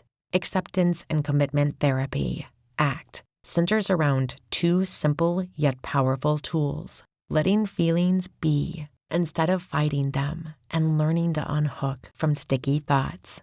These go hand in hand and can bring relief even when home feels far away. Meeting feelings with openness. Everyone's experience is different. For some, it is a racing heart at the thought of a meeting. For others, it is the ache of missing a loved one or the relentless self-criticism that comes from feeling down. The first step is practicing acceptance, which means allowing these feelings to be present without treating them as emergencies or enemies. Exercise, anxiety surfing. Purpose and benefit. When anxiety shows up, the urge to push it away or fix it immediately can make it even stronger. Anxiety surfing is about noticing these sensations, such as a racing heart, sweaty palms, or a tense chest, and riding them instead of fighting them. At the first sign of anxiety, pause and gently bring your attention to your breath. Name the sensations in your body, like tightness, fluttery, or restless energy. Remind yourself this feeling is uncomfortable, not dangerous. I can let it be. Imagine the sensation as a wave. Notice how it rises, peaks, and eventually softens. Refocus on what you are doing, whether that is making tea, walking the dog, or working. Common challenges. The instinct to distract or escape can be strong. If this happens, try coming back for just a few seconds at a time and build up slowly. Progress signs. Gradually, anxious waves feel less threatening. You may feel quieter inside, even if anxiety still visits. Modifications. On especially challenging days, simply noticing and naming one sensation is enough. Give yourself credit for every attempt. Unhooking from sticky thoughts. Anxiety and depression both snap thoughts into the mind like stubborn weeds. I am never going to get this right. No one really likes me, or it is hopeless. Unhooking means giving yourself some space instead of getting pulled into these thoughts. Exercise. Visualization for unhooking. Purpose and benefit. Creating space from thought patterns lets you see them as mental activity, not facts. When a difficult thought appears, like, I cannot cope with this, notice it without judgment. Picture these thoughts as words on a cloud drifting across the sky or leaves floating down a stream. Watch the thought come and go without needing to argue with it or prove it wrong. Gently remind yourself, I am having the thought that, and restate the thought. Bring your focus back to the present moment by noticing sensations, such as feeling your feet on the floor. Feel your feet on the floor. Common challenge. Some thoughts feel urgent or true. Try practicing with small, less distressing thoughts first. Progress signs. Thoughts may still come, but they no longer pull you in the same way. Modifications. If energy is low, simply picturing one word floating by can help take the edge off. Moving toward what matters. Avoiding situations that trigger anxiety or retreating from things you care about when feeling down is common. Values-guided action means picking small, manageable steps that align with what is important to you. Exercise. Small steps toward what matters. Purpose and benefit. Taking gentle action creates moments of meaning and connection even when motivation is low. Write down one thing that matters to you, such as being a caring friend, doing good work, or spending time outdoors. List one tiny step you could take in the next day to move toward that value, like sending a text or opening a window for fresh air. When negative thoughts appear, such as, it will not help, or I might mess it up, use the unhooking exercise. Do the step even if it feels awkward or incomplete. Notice any sense of accomplishment or connection, no matter how small. Common challenge. Energy may fluctuate, or the step may feel too big. Shrink it down if needed. Just thinking about the value is progress. Progress signs. Brief moments of connection or purpose begin to shine through the low mood or worry. Small acts of openness and self-kindness, practiced over time, begin to loosen the hold of anxiety and depression. These are the same tools that can help with trauma and other tough emotional cycles, setting the stage for deeper healing ahead. Addressing trauma and OCD with ACT. Acceptance and Commitment Therapy, or ACT, uses embracing and mindfulness to help ease the grip of trauma triggers and intrusive thoughts. While traditional therapies often focus on reducing or suppressing these symptoms, ACT shifts the focus forward, making space for difficult experiences, noticing them without harsh judgment, and opening up to more flexible responses. This approach helps individuals living with PTSD and OCD recognize that disturbing thoughts, memories, and feelings are not indicators of failure or weakness, but normal, manageable parts of the human experience. Rather than battling flashbacks or intrusive urges, ACT encourages stepping back, observing these moments with curiosity, and making room for self-compassion. Mindfulness grounds you in the present. Acceptance softens the urge to escape or control every unwelcomed thought. Together, these tools offer a gentle but persistent way forward, different from traditional exposure therapy, which uses calls for direct confrontation with fears. With ACT, the focus is less on fixing and more on fostering resilience and flexibility. Grounding exercise for PTSD. Sensory anchoring. Grounding provides a way to reconnect with the here and now, especially when caught in a flashback or overwhelmed by emotion. The purpose of this exercise is to help you stay present and reduce the intensity of distressing memories by anchoring your attention to your senses. Implementation guide. Notice the early signs of a trauma trigger, such as a racing heart, tight chest, or fleeting memories. Pause and bring attention to your breath, noticing each inhale and exhale without forcing a change. Pick any 5 objects you see. Say their name out loud or silently. Lamp, book, plant, window, phone. Shift to 4 things you can feel, such as your feet on the floor, the chair against your back, air on your skin, or the texture of your shirt. Find 3 things you can hear, such as the hum of a fan, birds outside, or distant voices. Identify 2 things you can smell, even faintly. If nothing stands out, recall a pleasant scent. Finally, notice 1 thing you can taste, or take a sip of water and focus on the temperature and flavor. Common challenges and solutions. Getting lost in a flashback or feeling numb is normal. If this happens, gently return to any sense that feels easiest, even if it is just the feeling of your own breath. Some people struggle to notice anything positive. In these moments, acknowledge the difficulty and affirm your courage for trying. Progress indicators. You may notice a greater sense of presence or the ability to describe your surroundings during stressful moments. Emotional flooding may lessen faster, or you might catch yourself using grounding sooner. Each step counts. Safety considerations. Go only as far as feels manageable. If an exercise feels too intense, focus on just 1 sense or keep your eyes open. Pair grounding with soothing self-talk, such as, "It is okay to feel this. I am safe right now." Reach out for support if triggers become unmanageable or if safety feels uncertain. Defusion exercise for OCD, observing thoughts. Intrusive thoughts pop up for everyone, but for those managing OCD, these thoughts can feel menacing and urgent. Defusion helps you see these thoughts as fleeting mental events, not instructions or threats. Purpose. Learning to watch thoughts pass by without getting tangled up in fighting, judging, or acting on them builds space from OCD's demands. Step-by-step guide. Notice when an intrusive thought arises, such as, "I might drop this baby," or "What if I blurt out something terrible in this meeting?"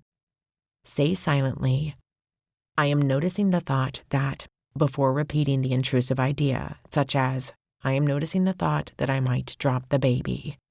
Visualize the thought as a cloud drifting across the sky or leaf floating down a stream.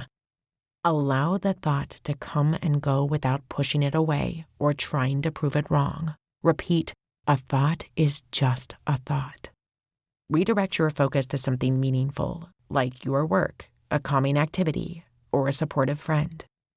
Challenges and solutions. Some thoughts may feel urgent or shocking. Remind yourself, thoughts are not facts. If distress keeps rising, take a break or use grounding. Intervene gently rather than forcing yourself to endure discomfort. Progress markers. You may notice less urgency to neutralize thoughts, more willingness to let them come and go, or greater ability to continue valued activities despite discomfort. Celebrate even small moments of stepping back. Safety guidelines. If intrusive thoughts shift to urges about self-harm or harm to others, or if distress becomes unbearable, seek professional support. Defusion is not about ignoring safety, but creating space to respond wisely. Focusing on small steps, steady practice, and self-kindness makes these tools more effective. Use grounding in noisy public spaces or during small daily triggers. Practice defusion when distressing thoughts appear in meetings or during routine chores. Recognize that being unable to make thoughts disappear does not mean failure. Notice moments of self-compassion and willingness to keep going. Choose exercises based on your symptom intensity and context. Gentle grounding when emotions spike, and brief defusion when thoughts intrude on important tasks. Build a practical routine by setting reminders or using a journal. Healing moves slowly, but every act of self-care and every choice aligned with your values is evidence of progress. Acceptance is about making peace with the struggle, not giving into it, and trusting yourself to walk this path one day at a time. Now that we understand how acceptance and commitment therapy offers practical tools to face anxiety, depression, and trauma and obsessive-compulsive challenges, we can begin to invite openness and kindness into our daily struggles. By learning to accept difficult feelings, unhook from painful thoughts, and take small steps toward what truly matters, we build a foundation for lasting change. These strategies are not about quick fixes, but gentle practices you can use anytime, anywhere, helping you move forward with greater care and courage. With patience and practice, healing becomes a real possibility, and you can find new ways to live fully despite the challenges you face. Chapter 10, Your Ongoing ACT Journey. I thought once I learned these skills, the anxiety would just disappear, Sarah said, her voice hesitant. She sat quietly, tracing patterns on the worn tablecloth. But it doesn't work like flipping a switch. Some days feel the same, and other days, it feels like I'm making tiny steps without even noticing. Sarah's experience is common for many beginning their path with acceptance and commitment therapy, ACT. The hope for quick change can clash with the reality that growth happens slowly and unevenly. It unfolds in small moments of choice, in pauses where old reactions loosen their grip, and in gentle acts of kindness toward ourselves. Progress is not always dramatic or clear-cut, but it builds over time, like learning a new language or practicing an instrument. This ongoing journey asks for patience, persistence, and attention to subtle shifts inside us. Sometimes we do not see progress because it looks different from what we imagined. Yet every moment we spent noticing, choosing values, and moving forward, even when fear, doubt, or old habits arise, is part of deepening the practice. Understanding how to recognize and nurture this gradual growth helps make the process less frustrating and more meaningful. As you read on, consider your own story of change, not as a straight line or sudden transformation, but as continuous effort and discovery. Embracing this perspective can bring compassion for where you are now and encouragement to keep going, no matter what challenges appear along the way. Embracing lifelong progress and recognizing growth. Many people start their ACT journey feeling hopeful that change will come quickly. It is easy to imagine that one breakthrough leads to lasting freedom from anxiety, low mood, or unwanted habits. This expectation is everywhere in popular culture, from stories of overnight transformation to quick fix promises. When real-life change unfolds more slowly, frustration can set in. The truth is that personal growth through ACT works more like learning the guitar than flipping a switch. Progress comes with small, steady improvements, a few setbacks, and moments where nothing seems to change, followed by sudden clarity or skill. Like building strength at the gym or learning a new language, commitment to practice brings results in small ways each day. Imagine someone who has lived with anxiety for years. They might hope ACT skills will help them stop feeling anxious altogether. Instead, they start noticing that sometimes, in stressful meetings, they can stay present and speak up rather than get swept away by panic. This is real progress, even if the anxiety does not vanish. The journey is about building flexibility and new choices that add up to meaningful change over time. Mindful progress tracking. Growth is easier to see with a reliable way to check in and track changes. Mindful progress tracking means pausing regularly to notice where you are making progress, no matter how small. The purpose is not to achieve perfection, but to gently observe how far you have come. Mindful progress tracking exercise. Take 5 quiet minutes at the end of your day. Recall moments where you used ACT skills, even in tiny ways. Write down a brief description of what happened. Note how you responded differently or anything new you noticed. Reflect on how this aligned with your values or intentions. Clear markers of progress often appear as subtle shifts. You might catch yourself pausing in the middle of a tough situation, noticing an unhelpful thought rather than believing it right away. Or maybe you chose a small action linked to what matters to you, even when motivation is low. Progress could mean recognizing a surge of emotion and responding with kindness instead of criticism. Recognizing growth takes patience. Celebrate each small win as a real step forward. When setbacks happen, welcome them as part of the process rather than a sign of failure. If you skip a day or notice yourself returning to old patterns, gently remind yourself that even awareness of this moment is proof of progress. With regular mindfulness, the arc of growth becomes visible over weeks and months rather than hours or days. Celebrating small wins. Spotting small victories can boost motivation and confidence. Progress is rarely dramatic. Instead, it shows up in moments that may feel ordinary at first. Small win exercise. Set aside time each week to list 3 wins, actions, or moments that reflect ACT skills. Think about times you caught yourself fused with a thought and gently unhooked from it.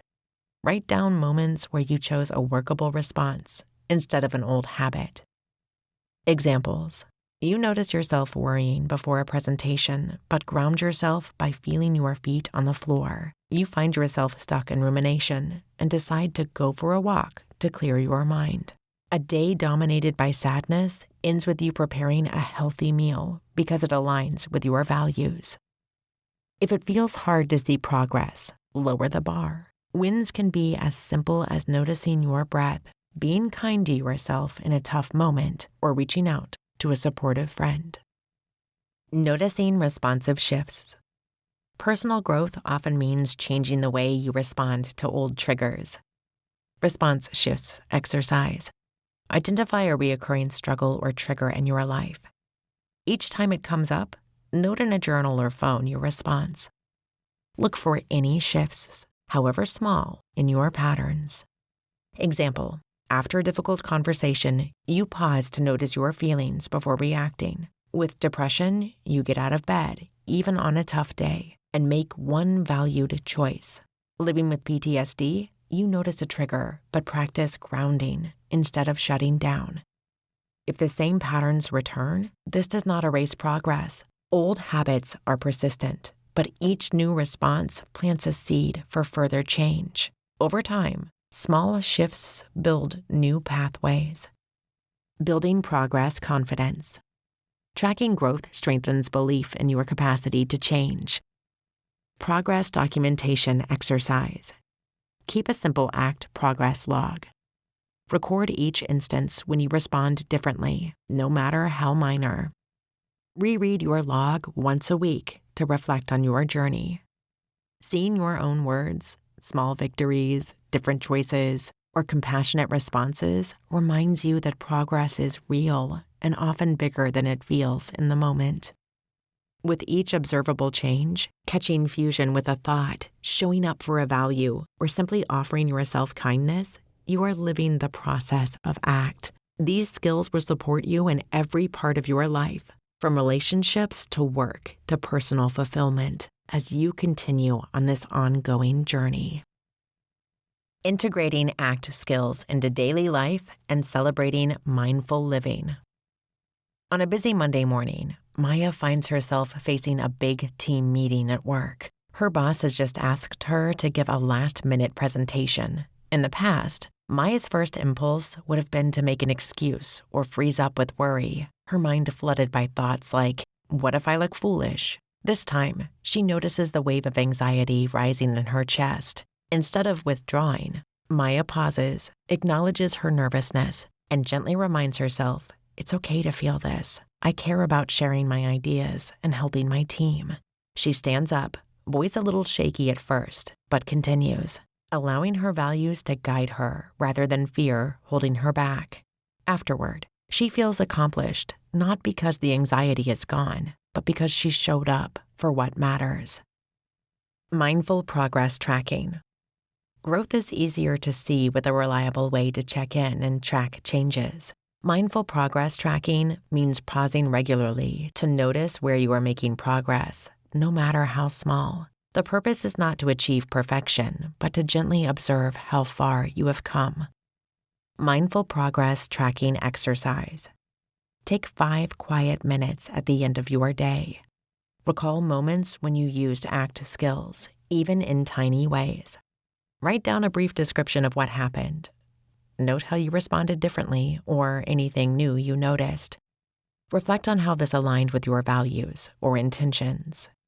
Clear markers of progress often appear as subtle shifts. You might catch yourself pausing in the middle of a tough situation, noticing an unhelpful thought rather than believing it right away. Or maybe you chose a small action linked to what matters to you, even when motivation is low. Progress could mean recognizing a surge of emotion and responding with kindness instead of criticism. Recognizing growth takes patience. Celebrate each small win as a real step forward. When setbacks happen, welcome them as part of your progress rather than a sign of failure. If you skip a day or notice yourself returning to old patterns, gently remind yourself that even awareness of this moment is proof of progress. With regular mindfulness, the arc of growth becomes visible over weeks and months rather than hours or days. Celebrating small wins. Spotting small victories can boost motivation and confidence. Progress is rarely dramatic. Instead, it shows up in moments that may feel ordinary at first. Small win exercise. Set aside time each week to list 3 wins, actions, or moments that reflect ACT skills. Think about times you caught yourself fused with a thought and gently unhooked from it. Write down moments where you chose a workable response instead of an old habit. Examples: you notice yourself worrying before a presentation, but grounded yourself by feeling your feet on the floor. You find yourself stuck in rumination and decide to go for a walk to clear your mind.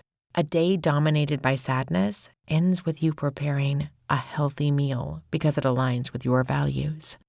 If it feels hard to see progress, lower the bar. Wins can be as simple as noticing your breath, being kind to yourself in a tough moment, or reaching out to a supportive friend. Noticing response shifts. Personal growth often means changing the way you respond to old triggers. Response shift exercise. Identify a recurring struggle or trigger in your life. Each time it comes up, note in a journal or on your phone your response. Look for any shifts, however small, in your patterns. Example: after a difficult conversation, you pause to notice your feelings before reacting. With depression, you get out of bed, even on a tough day, and make one valued choice. Living with PTSD, you notice a trigger, but practice grounding instead of shutting down.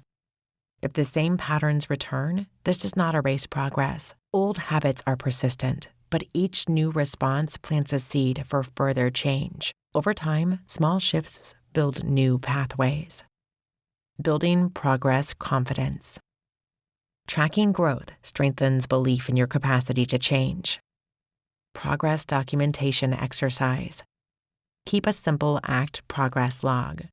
Record each instance when you respond differently, no matter how minor. Reread your log once a week to reflect on your journey. Seeing your own words, small victories, different choices, or compassionate responses reminds you that progress is real and often bigger than it feels in the moment. With each observable change, catching fusion with a thought, showing up for a value, or simply offering yourself kindness, you are living the process of ACT. These skills will support you in every part of your life, from relationships to work to personal fulfillment, as you continue on this ongoing journey. Conclusion.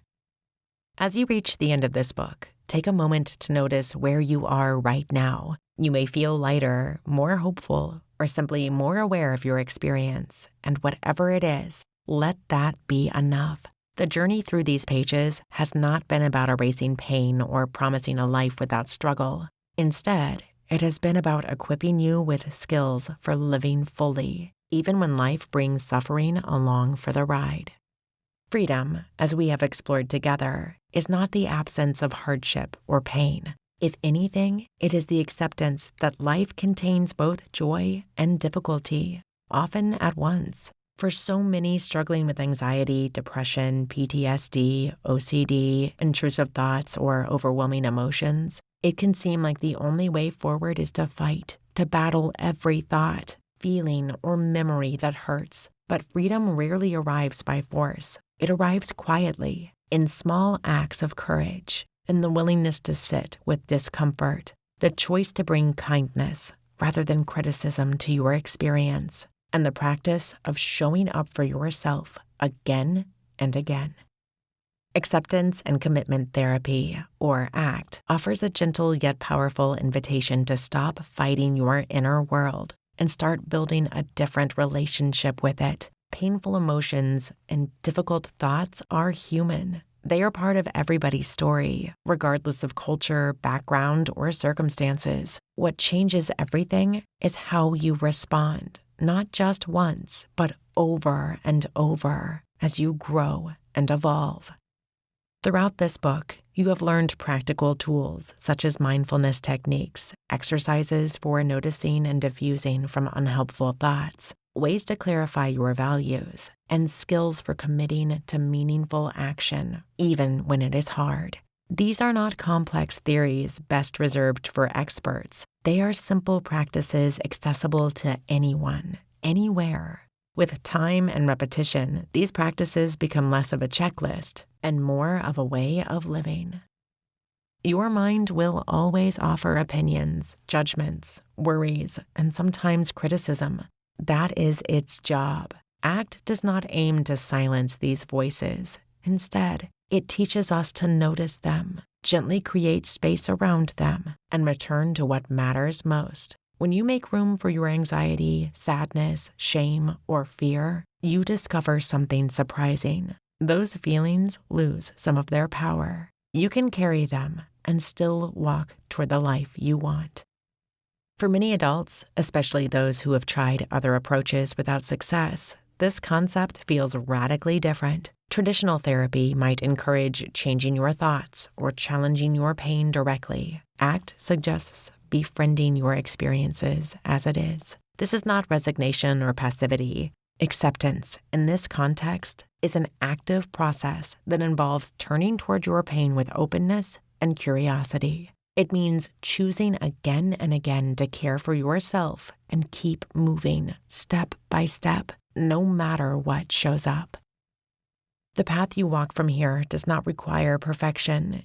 Healing and growth are ongoing, non-linear processes. You will have days when old patterns reappear, when intrusive thoughts return, or when emotions feel too loud. In those moments, remember that freedom is not measured by the absence of suffering, but by your ability to bring compassion and flexibility to whatever arises. Each act of acceptance, however small, creates space for peace, strength, and resilience. If you started this book feeling stuck, you are not alone. Many people spend years weighed down by self-doubt, rumination, or guilt. It is natural to crave certainty and control, to wish for clear answers or a permanent fix. Life, however, rarely follows such tidy rules. By turning toward your experience instead of away from it, you open yourself to a deeper kind of freedom, the freedom to live richly, even with uncertainty. You may have noticed throughout these chapters that acceptance does not mean giving up on change. Paradoxically, it creates the conditions for real transformation. When you stop struggling against your internal experiences, your energy becomes available for what truly matters: your relationships, passions, creativity, and sense of purpose. The present moment, however flawed, becomes livable again. Over time, you may find greater confidence in your ability to weather storms and trust that you can build a meaningful life alongside whatever pain remains. This approach is deeply compassionate, but it is also brave. It takes courage to slow down and face your emotions, to gently unhook from rigid thoughts, and to live intentionally despite discomfort. Every skill you have practiced, being mindful, diffusing from unhooked thinking, clarifying your values, and committing to action, builds your capacity to respond rather than react. These are the habits of psychological flexibility, the heart of ACT. Psychological flexibility does not require special talent. It grows with patience, repetition, and a willingness to start again as many times as needed. Some days, practicing these skills will feel easy, and on others, it may be a struggle. Both are okay. Each attempt is an investment in your own well-being. If you care for a loved one who struggles with emotional distress, remember that offering presence, understanding, and acceptance is powerful. You do not need all the answers. Sometimes the greatest support is simply sitting beside someone and reminding them they are not alone. To everyone reading, students, professionals, parents, trauma survivors, and anyone navigating transitions or chronic emotional challenges, this book closes with reassurance. You are not broken. Difficult moments do not define you. There is nothing wrong with your mind for generating unwanted thoughts or tough emotions. You are doing the best you can, and healing is possible with practice. Let this be your encouragement. Freedom comes not from escaping pain, but from learning how to hold it gently and continue living wholeheartedly. The door is open to a new way of relating to yourself, your struggles, and your future. Each day, you have the chance to choose acceptance, reflect on your values, and move, however slowly, toward a richer, more meaningful life. As you move forward, may you carry these lessons with kindness and self-compassion. May you find strength even in vulnerability and peace in knowing that acceptance is an act of courage.